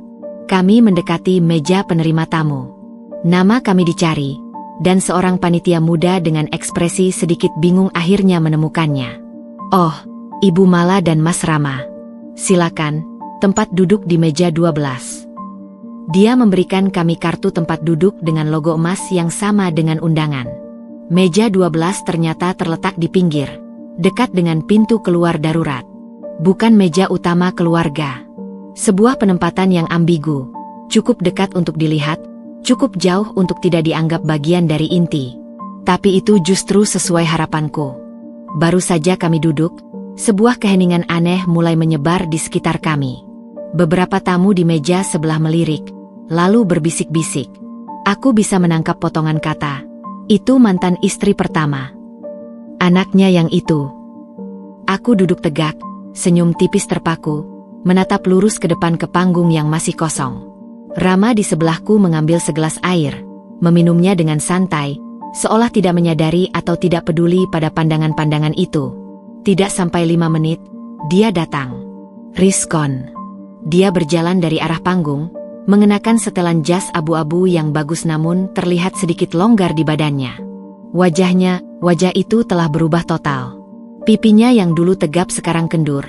Mata sayu dengan lingkaran hitam dalam meski tersembunyi sedikit oleh riasan wajah yang jelas-jelas dibuat untuk acara ini. Rambutnya yang dulu hitam pekat kini telah banyak diwarnai, tapi uban masih terlihat di akarnya. Dia tampak seperti patung lilin dari versi dirinya yang dulu. Dia langsung menuju meja kami. Langkahnya sedikit terhuyung, mungkin karena gugup, atau mungkin karena sesuatu yang lain. "Mala, Rama." Suaranya serak, berusaha tersenyum. Senyum itu patah-patah, tidak sampai ke matanya yang gelisah. Terima kasih sudah datang." Aku mengangguk, formal. "Selamat untuk Gilang." Rama hanya mengangguk pelan, tidak berkata apa-apa. Dia mengamati Rizkon seperti seorang ilmuwan mengamati spesimen. Rizkon terlihat ingin mengatakan lebih banyak. Tangannya naik, seolah ingin membelai bahu Rama, tapi berhenti di tengah udara saat Rama dengan halus memiringkan tubuhnya untuk mengambil napkin. Rama, anakku. Ayah bangga. Startup MU hebat. Ayah dengar-dengar. Ucapnya, mencoba memulai percakapan. Terima kasih, Pak Rizkon, potong Rama dengan sopan namun dingin. Sebutan, Pak, itu seperti tembok kaca yang tebal. Tapi kesuksesan startup saya adalah buah dari kerja keras ibu.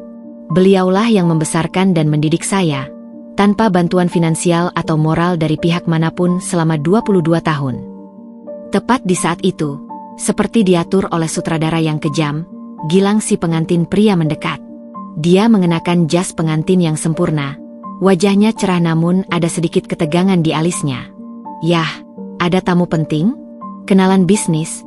Tanyanya pada Rizkon, dengan nada yang sedikit merendahkan, seperti seorang pangeran yang memeriksa rakyatnya. Rizkon terlihat panik, seperti anak yang ketahuan.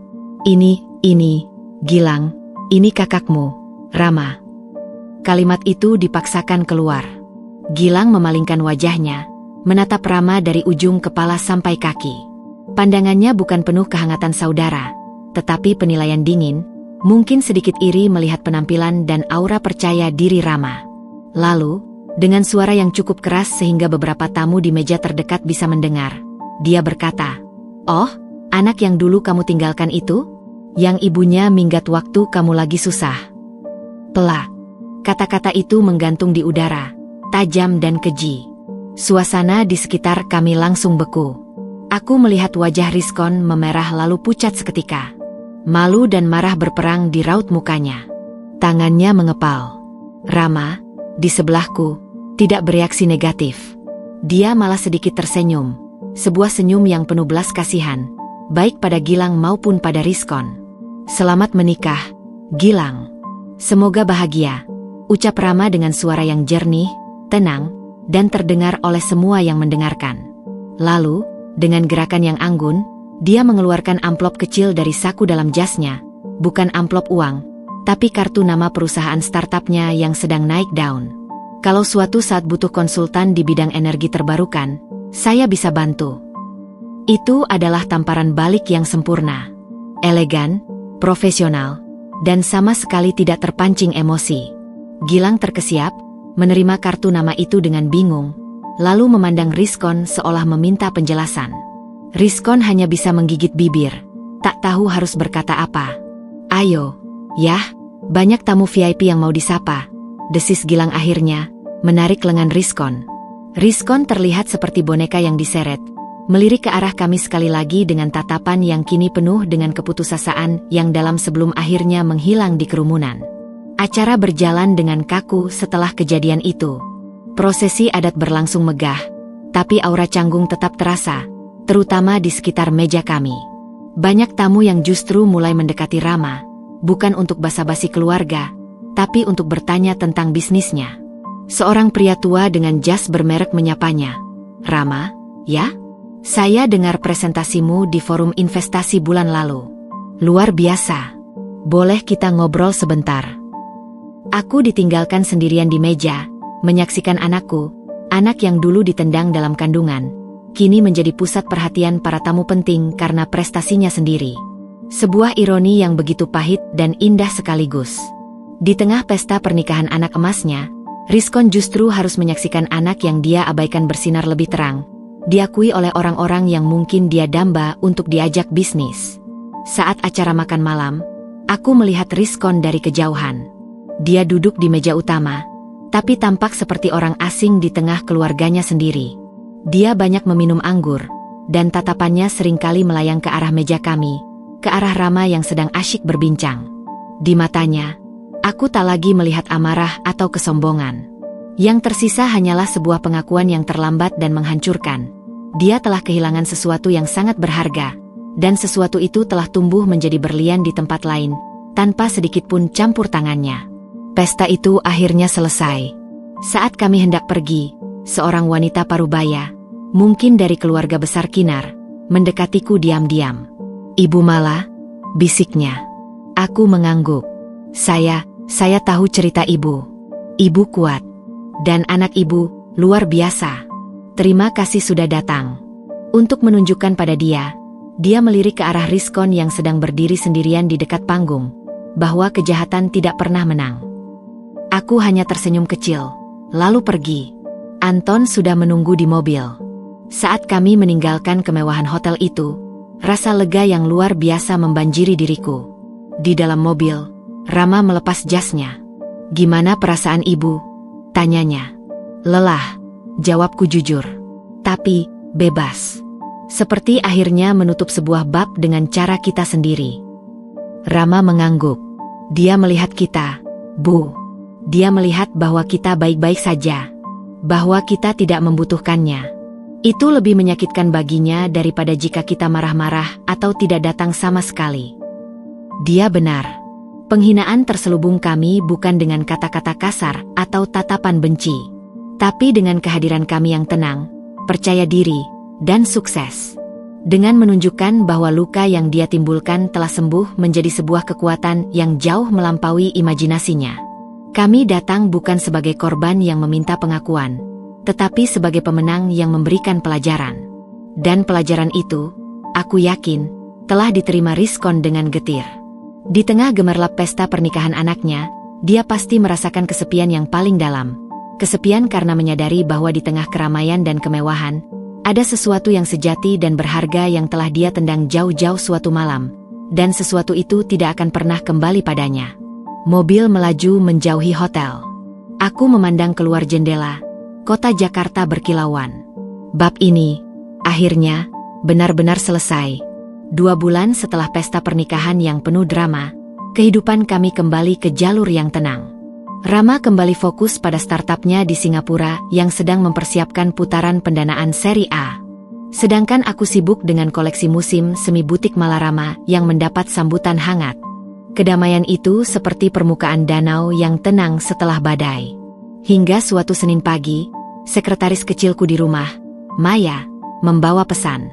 "Bu Mala, ada bapak yang mau ketemu." Bilangnya urusan penting dan pribadi. Namanya. Dia melihat catatan di tangannya. Rizkon. Nama itu seperti setrum listrik yang menyambar ruang kerja yang nyaman itu. Jantungku berdebar kencang. "Sendirian?" "Iya, Bu. Tapi kelihatannya tidak seperti orang yang mau pesan baju." "Tolak saja, Maya. Bilang aku sedang tidak ada." "Sudah coba, Bu. Tapi dia bilang akan tunggu di luar sampai ibu keluar." Dia terlihat putus asa. Aku menghela napas. Rizkon memang tahu alamat rumah dan workshopku yang baru. Menghindar tampaknya mustahil. Aku memutuskan untuk bertemu, tetapi dengan syarat. "Maya, minta dia masuk ke ruang tamu. Pastikan kamu atau Mas Anton, yang kebetulan sedang membantu mengantar barang, ada di dekat situ. Dan siapkan telepon, kalau-kalau." "Baik, Bu." Aku menenangkan diri sebentar di balik pintu. Kenakan armor ketenangan. Ini hanya urusan bisnis, bisikku pada diri sendiri. Lalu, aku melangkah ke ruang tamu kecil yang terhubung dengan workshop. Rizkon duduk di sofa. Tubuhnya tampak lebih kurus dan ringkih dari 2 bulan lalu. Jasnya yang dulu dikenakan di pernikahan Gilang kini terlihat terlalu besar. Wajahnya pucat dan sembab. Dia memegang secangkir air yang diberikan Maya, tetapi tangannya gemetar sehingga air sedikit tumpah ke piring alasnya. "Malah," katanya saat aku masuk. Dia berusaha berdiri, tapi terhuyung. Aku memberi isyarat agar dia duduk saja, lalu aku duduk di kursi tunggal di seberangnya, menjaga jarak. "Ada yang bisa saya bantu, Pak Rizkon?" sapaku, formal dan dingin. Panggilan, Pak, lagi-lagi membuatnya tersentak. Tapi kali ini dia sepertinya sudah terlalu lelah untuk bereaksi. Aku dalam masalah besar. Malah, mulainya, suaranya parau. Bisnis, habis. Semua proyek gagal. Utang, di mana-mana. Rumah yang dulu, akan disita bank minggu depan. Dia menatapku, matanya berbinar harapan yang menyedihkan. Tapi aku dengar. Rama. Startupnya sangat sukses. Dana segar dari investor besar. Dia pasti punya uang. Aku sudah bisa menebak kemana arah pembicaraan ini. Hatiku mulai mengeras. Apa maksudmu? Aku butuh pinjaman. Cuma 2 miliar. Buat lunasin utang yang paling mendesak. Selamatin rumah. Ini pinjaman saja, Mal. Bunga setinggi apapun, syarat seketat apapun, akan aku bayar. Aku punya jaminan, beberapa sertifikat sisa. Dia mengeluarkan map coklat usang dari tasnya. Tangannya gemetar tak karuan. Aku tidak menyentuh map itu. Mengapa kamu datang ke sini? Mengapa tidak ke bank atau investor lain? Tidak ada yang mau percaya lagi padaku. Namaku sudah jelek. Tapi Rama, dia anakku. Darah dagingku. Dia pasti mau menolong ayahnya yang sedang terjepit. Ada nada memohon yang hina dalam suaranya. Saat itulah, kebetulan atau takdir, Rama menelepon melalui video call. Aku biasanya tidak akan menerima panggilan di tengah pertemuan. Tapi kali ini aku merasa Rama perlu mendengar ini langsung. Aku terima, dan mengarahkan layar handphoneku ke arah Rizkon. Bu, ada apa? Lupa laporan bulanan? Suara Rama terdengar riang dari speaker. Rama, ada Bapak Rizkon di sini. Dia ingin bicara denganmu tentang sesuatu. Aku lalu memalingkan kamera ke arah Rizkon. Wajah Rama di layar berubah dari riang menjadi sangat serius dan dingin dalam sekejap. Ya? Ada yang bisa saya bantu, Pak Rizkon? Rizkon terlihat tertekan harus berbicara melalui layar, tapi dia memaksakan diri. Rama, nak, ayah dalam kesulitan. Butuh bantuanmu. Pinjaman. 2 miliar saja. Untuk selamatkan sisa-sisa harga diri ayah. Diam sejenak. Aku bisa melihat prosesor di otak Rama bekerja cepat di balik wajahnya yang tak berkerut. Boleh saya tahu, untuk apa tepatnya dana itu, dan apa rencana pembayaran kembalinya? Tanya Rama, dengan nada seorang banker yang sedang menilai kredit. Untuk tutup utang yang bunganya menggila. Dan selamatkan rumah.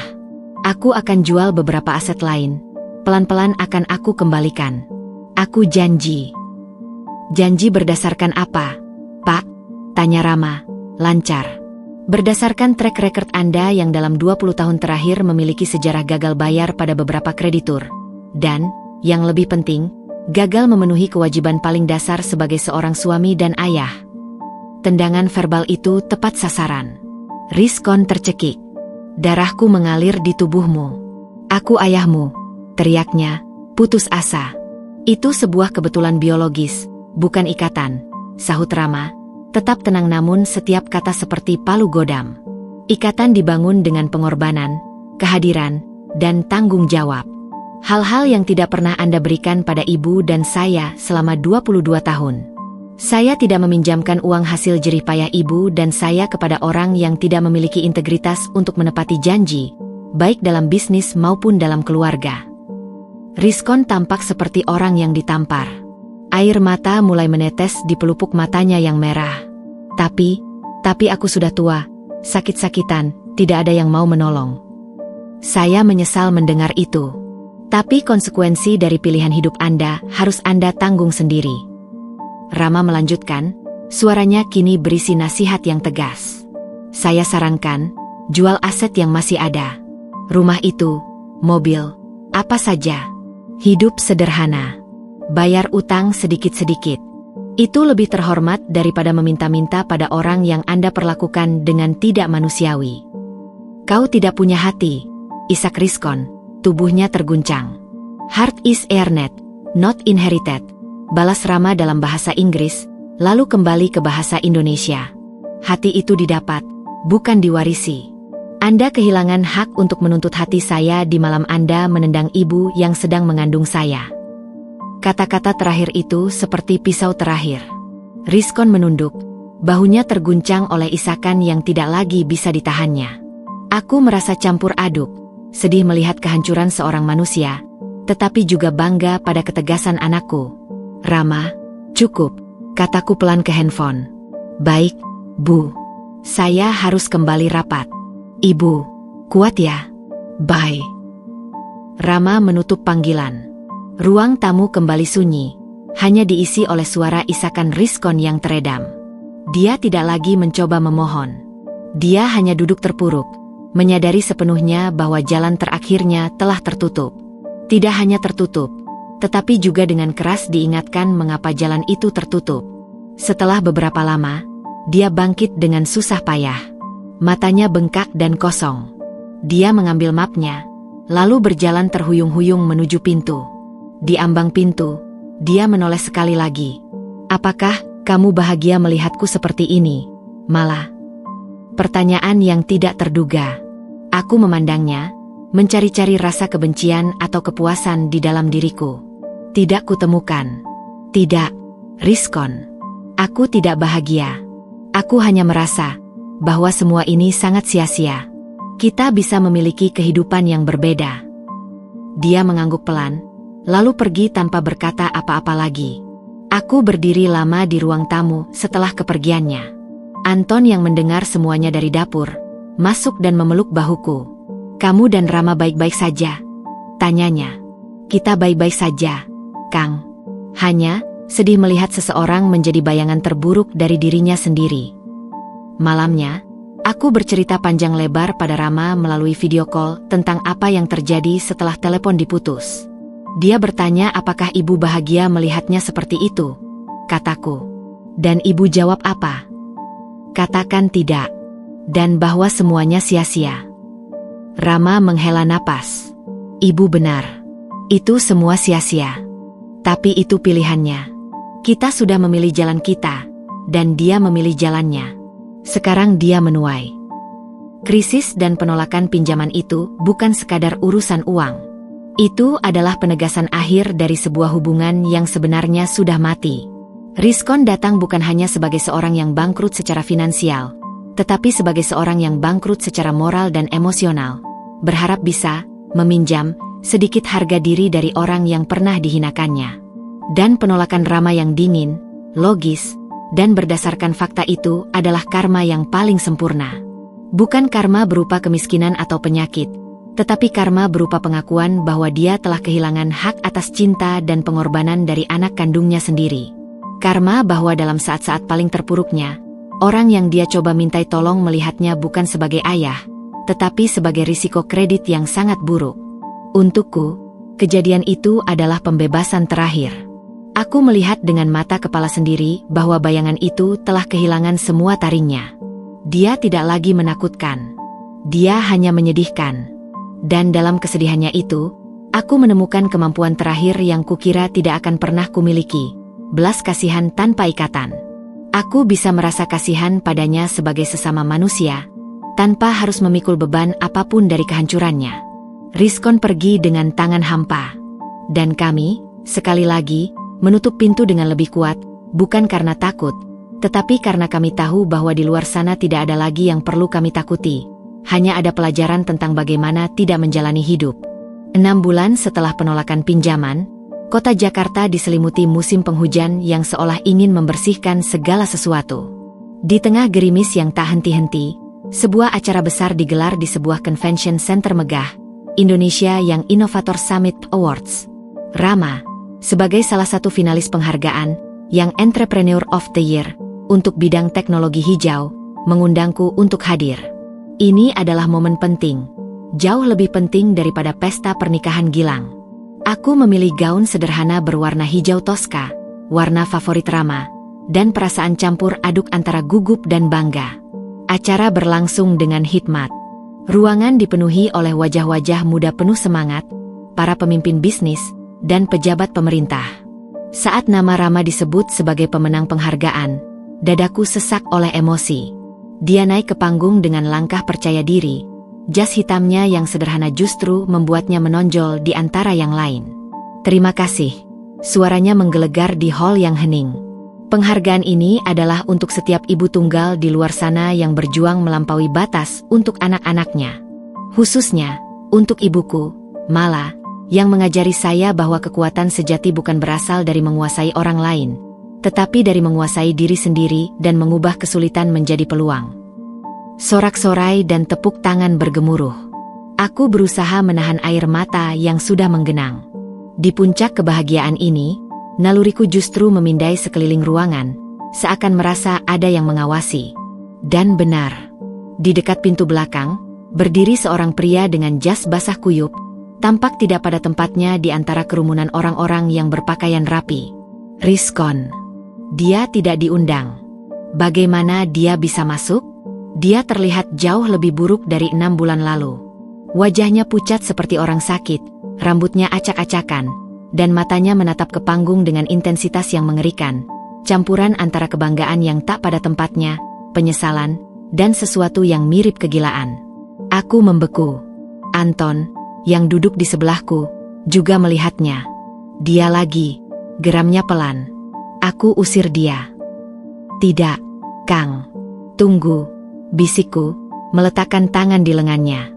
Aku ingin melihat apa yang akan terjadi. Apakah dia hanya akan memandang dari jauh? Tapi kekhawatiranku terbukti. Saat Rama selesai berpidato dan turun dari panggung, disambut oleh para undangan yang ingin berfoto dan memberi selamat, Rizkon mulai bergerak. Dia menyusuri pinggir ruangan dengan langkah tidak stabil, mendekati kerumunan di sekitar Rama. Aku melihat dia mencoba menerobos, tetapi dihalau oleh seorang staf keamanan. Aku ayahnya. Biarkan aku lewat. Itu anakku, teriaknya tiba-tiba, suaranya parau dan keras, memecah kesibukan yang elegan. Beberapa kepala menoleh. Kerumunan di sekitar Rama sedikit membuka. Rama, yang sedang berjabat tangan dengan seorang menteri, berbalik. Wajahnya tetap tenang ketika melihat Rizkon, tapi aku melihat sedikit kelelahan di matanya. Bukan kelelahan fisik, tapi kelelahan menghadapi hantu yang sama berulang kali. Rizkon berhasil menerobos dan berdiri hanya beberapa meter dari Rama. Nafasnya terengah-engah. Rama, nak, lihat. Ayah di sini. Ayah datang lihat kau dapat penghargaan, teriaknya, seolah ingin seluruh dunia mendengar. Staf keamanan kembali mendekat, tapi Rama memberi isyarat halus agar mereka menunggu. Dia memandang Rizkon dengan ekspresi yang sulit kubaca. Terima kasih sudah datang, Pak Rizkon, ucap Rama, suaranya netral. Tapi ini acara resmi. Silakan Anda menikmati acara dari tempat duduk. Jangan, Pak Rizkon. Panggil ayah. Aku ayahmu. Aku yang berjasa. Darahku, otakku yang kau warisi. Rizkon semakin histeris. Tangannya menunjuk-nunjuk ke arahnya sendiri, lalu ke Rama. Tanpa aku, kau tidak akan ada. Itu adalah kalimat yang salah. Sangat salah. Aku melihat bahu Rama sedikit menegang. Kerumunan semakin sunyi. Semua mata tertuju pada drama kecil yang memalukan ini. Kamera-kamera media yang tadinya fokus pada pemenang, kini mulai mengarah ke Rizkon. Rama mengambil langkah maju, mendekat pada Rizkon, namun tetap menjaga jarak aman. Suaranya, yang kini terdengar melalui beberapa mic yang masih menyala, mengisi ruangan. Bapak itu, mulainya, suaranya jernih dan tegas, secara biologis, adalah ayah yang membuahi saya. Tapi izinkan saya menjelaskan perbedaan antara ayah biologis dan seorang ayah. Dia memutar tubuhnya sedikit, sehingga dia berbicara tidak hanya pada Rizkon, tetapi juga pada hadirin. Seorang ayah melindungi. Ketika ibu saya, Mala, hamil 8 bulan dan terjatuh di lantai kamar mandi setelah didorong, seorang ayah akan menolong, bukan meninggalkannya sendirian sambil mengunci pintu. Ruangan hening mencekam. Aku mendengar desisan napas terkejut. Seorang ayah bertanggung jawab. Selama 22 tahun, tidak ada satupun kontribusi finansial atau moral untuk pendidikan, kesehatan, atau masa depan saya. Ibu saya yang menjahit dari subuh hingga larut malam yang membiayai semua itu. Seorang ayah membangun, bukan menghancurkan. Dia membangun karakter dengan teladan, bukan dengan kekerasan dan amarah yang membuat seorang ibu dan anaknya memilih pergi untuk menyelamatkan diri. Rizkon berdiri terpaku, wajahnya semakin pucat. Dia seperti patung yang retak. Jadi, Bapak, lanjut Rama, suaranya kini lebih lembut tapi tak kalah menusuk. Secara biologis, ya, Anda adalah ayah saya. Tapi dalam setiap makna kata yang sebenarnya, pelindung, penyedia, panutan, ayah saya adalah ibu saya. Dialah yang menjadi orang tua sekaligus ayah dan ibu bagi saya. Dialah pahlawan saya, yang sedang duduk di sana. Dia menunjuk ke arahku. Seketika, semua kamera dan tatapan beralih ke arahku. Aku merasa panas di wajah, tapi duduk tetap tegak, mencoba tersenyum kecil pada Rama. Aku bangga, tapi hatiku juga pedih melihat Rizkon yang tercabik-cabik di depan umum seperti ini. Rizkon tampak seperti orang yang baru saja dipukul bertubi-tubi. Dia terhuyung mundur. Air mata, yang kali ini jelas-jelas air mata penyesalan dan kehancuran, mulai mengalir deras di wajahnya yang keriput. Isakannya, yang awalnya teredam, pecah menjadi tangisan yang keras, tak terbendung. Dia tidak lagi peduli dengan orang-orang di sekitarnya. Dia menutupi wajahnya dengan tangan, tubuhnya terguncang-guncang hebat di tengah aisle yang elegan. Maaf, maafkan aku, Mala, Rama. Jeritnya di antara isakan, suaranya parau dan penuh penderitaan. Aku binatang, aku bukan manusia. Dia terjatuh berlutut, bukan lagi berdiri. Dan di depan ratusan pasang mata, di depan kamera media, di depan anak yang baru saja menghancurkannya dengan kebenaran, Mas Rizkon, pria yang dulu begitu angkuh, tersungkur dalam kehinaan total, hancur oleh beban penyesalan yang akhirnya menimpanya setelah 22 tahun. Tidak ada yang bergerak untuk membantunya. Suasana penuh dengan rasa tidak nyaman dan belas kasihan yang canggung. Rama melihatku, dan aku mengangguk pelan. Itu adalah tanda. Rama membungkuk, meraih lengan Rizkon. Sudah, bangun. Ini bukan tempatnya. Tapi Rizkon sudah terlalu jauh jatuh. Dia menarik lengan Rama dan bersujud, benar-benar bersujud, dengan dahinya menyentuh karpet merah venue. Aku sujud. Aku minta maaf. Hancurkan aku. Aku pantas. Itulah gambar yang paling memilukan dan kontras. Seorang pemuda sukses dengan masa depan cerah berdiri tegak, dan di kakinya, pria tua yang merupakan ayah biologisnya bersujud dalam kehancuran total. Staf keamanan akhirnya maju, dengan lebih berhati-hati sekarang. Mereka membimbing Rizkon yang lemas dan terus menangis untuk keluar dari ruangan.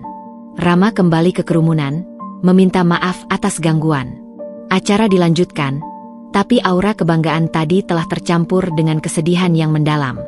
Dalam perjalanan pulang, di dalam mobil Anton yang sunyi, Rama berkata, "Aku tidak bermaksud membuatnya seperti itu, Bu. Tapi dia memaksanya." Aku tahu, Nak, kau hanya mengatakan kebenaran. Kebenaran kadang memang menyakitkan bagi mereka yang menghindarinya terlalu lama. Apakah ibu merasa kasihan? Ya, jawabku jujur. Tapi kasihan seperti pada orang asing yang sedang menderita, bukan seperti pada seseorang yang pernah dekat. Malam itu, video ayah biologis bersujud di depan anaknya yang berprestasi menjadi viral. Komentar beragam.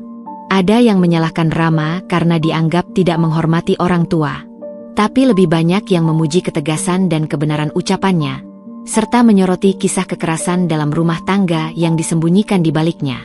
Banyak wanita yang berterima kasih karena Rama telah menjadi suara bagi mereka. Untuk Rizkon, ini adalah karma pamungkas yang lebih kejam dari kebangkrutan atau penyakit, kehancuran total harga diri di depan publik. Dia tidak hanya menyadari kesalahannya secara pribadi, tetapi dipermalukan di hadapan dunia, direkam, dan dikomentari oleh ribuan orang. Penyesalannya, yang seharusnya menjadi perbaikan pribadi yang tenang, menjadi tontonan umum yang menyayat hati. Dan untuk kami, kejadian itu menjadi penegasan terakhir. Hantu itu akhirnya tidak hanya pergi, tetapi hancur berkeping-keping di depan kami. Kami tidak perlu lagi lari, atau membangun tembok. Karena yang tersisa dari bayangan itu hanyalah seorang pria tua yang hancur, yang penyesalannya sendiri telah menjadi penjara terberatnya. Perjalanan panjang dari lantai kamar mandi yang dingin telah membawa kami ke panggung penghargaan, dan membawanya ke lantai venue yang megah dalam posisi bersujud. Sebuah simetri yang pahit, dan sebuah penutup yang tak terbantahkan bahwa kehidupan memang memiliki cara sendiri untuk menyeimbangkan segalanya. Setahun setelah kejadian memilukan di panggung penghargaan, kehidupan Rizkon berjalan menuju senjakala yang suram. Stroke kedua yang menyerangnya lebih parah, merenggut sebagian besar mobilitas sisi kanan tubuhnya dan membuat ucapannya pelow, nyaris tak terbaca. Dia tinggal di sebuah kamar kos sederhana di daerah Tebet, dirawat oleh seorang perawat paruh waktu yang dibayar dari uang pensiun kecil yang tersisa setelah semua asetnya habis untuk melunasi utang. Kamar itu berukuran 3x3 meter, dengan sebuah tempat tidur besi, lemari plastik, dan sebuah televisi tabung tua yang selalu menyala untuk mengusir kesunyian. Dindingnya lembab, bau obat dan air seni menetap di udara. Inilah tahta terakhir dari seorang pria yang dulu menginjak-injak harga diri orang lain untuk merasa berkuasa. Pada suatu sore, saat sinar matahari lemah menyelinap melalui jendela berjeruji, Rizkon terbaring sambil menatap langit-langit yang penuh noda air. Di televisi, tanpa sengaja, muncul wawancara Rama di sebuah channel berita nasional. Startup energi terbarukannya baru saja mendapatkan investasi strategis senilai puluhan juta dolar, dan Rama, dengan jas sederhana dan senyum percaya diri, sedang menjelaskan visinya untuk masa depan Indonesia. Rizkon mencoba mengangkat tangan kirinya yang masih bisa digerakkan, jari-jarinya yang kurus dan gemetar seolah ingin menyentuh gambar anaknya di layar. Suara isaknya, tidak karuan dan penuh air liur, memenuhi kamar. Nak, Ma. Perawatnya, seorang wanita setengah baya bernama Ibu Siti, masuk membawa bubur. Sudah, Pak. Jangan dilihat, nanti sakit lagi, katanya dengan suara datar, sudah terbiasa dengan tangisan harian pria ini. Dia mematikan televisi. Tapi Rizkon terus menangis. Tangisan itu bukan lagi tangisan marah atau penyesalan teatrikal seperti di panggung dulu. Ini adalah tangisan kehilangan yang mendalam, sunyi, dan absolut. Dia kehilangan segalanya. Kekayaan, kesehatan, istri. Kinar telah memulai kehidupan baru di Bandung dengan Gilang yang kini kuliah. Dan yang paling menyiksa, sebuah masa depan yang bisa dia banggakan, yang seharusnya ada di sampingnya, berbicara tentang ayahnya dengan bangga. Dalam kesendiriannya yang pahit, halusinasi dan mimpi buruk menjadi santapan sehari-hari. Dia sering terbangun di malam hari, menjerit ketakutan, melihat bayangan malam muda yang hamil terjatuh, atau mendengar suara tangisan bayi yang tak kunjung henti. Perawatnya sering menemukannya mengigau, "Ampun, jangan tendang, maafkan aku." Sementara itu, di kehidupan kami, cahaya justru semakin terang. Rama tidak hanya sukses secara bisnis, tetapi juga menemukan cinta. Calon menantuku, Sari, adalah seorang dokter muda yang cerdas dan baik hati, yang memahami sepenuhnya perjalanan hidup kami. Mereka berencana menikah tahun depan. Pada suatu akhir pekan yang tenang, saat kami berkumpul di rumah baruku yang lebih besar dan nyaman, Rama mendapat telepon dari sebuah panti jompo. Manajernya, seorang pria bernama Pak Joko, berbicara dengan hati-hati. "Mas Rama, ayah biologis Anda, Bapak Rizkon, kondisinya semakin menurun. Panti jompo tempat dia sekarang sangat dasar. Dan dia sering memanggil nama Anda dan Ibu Mala. Mungkin Anda ingin menjenguk, atau setidaknya mengatur tempat yang lebih layak." Rama mendengarkan, wajahnya serius. Setelah menutup telepon, dia menceritakan pada kami, aku, Sari, dan Anton yang kebetulan sedang berkunjung. "Panti jompo? Dia sudah di panti jompo?" tanyaku, terkejut. Aku tahu keadaannya buruk, tapi tidak menyangka sudah separah itu. "Sepertinya begitu. Dan kondisinya tidak baik." "Lalu apa yang akan kita lakukan?" tanya Anton, suaranya keras. "Setelah semua yang dia lakukan." Sari memegang tangan Rama, memberikan dukungan diam-diam. Rama memandang kami semua. "Saya sudah berpikir. Saya tidak akan menjenguknya. Hubungan emosional antara dia dan kita sudah tidak ada, dan memaksakan pertemuan hanya akan menyakiti ibu dan mungkin juga dia." Lalu dia menatapku. "Tapi, sebagai manusia, dan karena kita mampu, saya akan menanggung biayanya untuk pindah ke panti jompo yang lebih layak, dengan perawatan medis yang memadai. Bukan sebagai anak, tapi sebagai filantropis. Sebagai orang yang beruntung membantu yang tidak beruntung." Keheningan menyelimuti ruangan. Akhirnya, Anton menghela napas.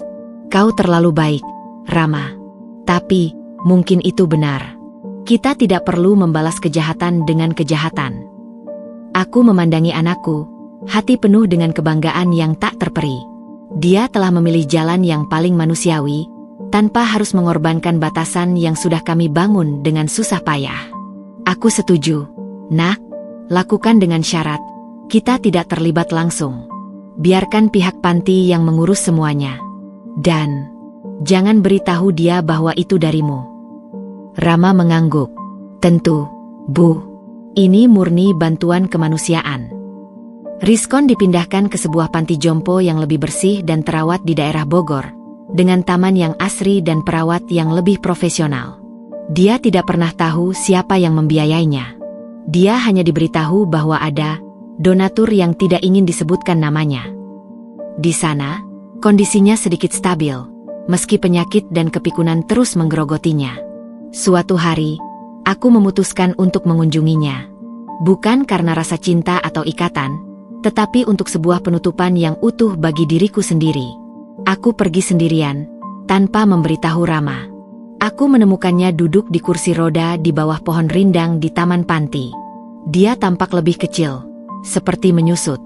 Matanya kosong menatap ke kejauhan. Rizkon, sapaku pelan, duduk di bangku di sebelahnya. Dia menoleh perlahan. Penglihatannya sudah buruk. Butuh beberapa detik baginya untuk mengenaliku. Saat itu terjadi, matanya membesar, penuh ketakutan dan rasa bersalah. Maaf.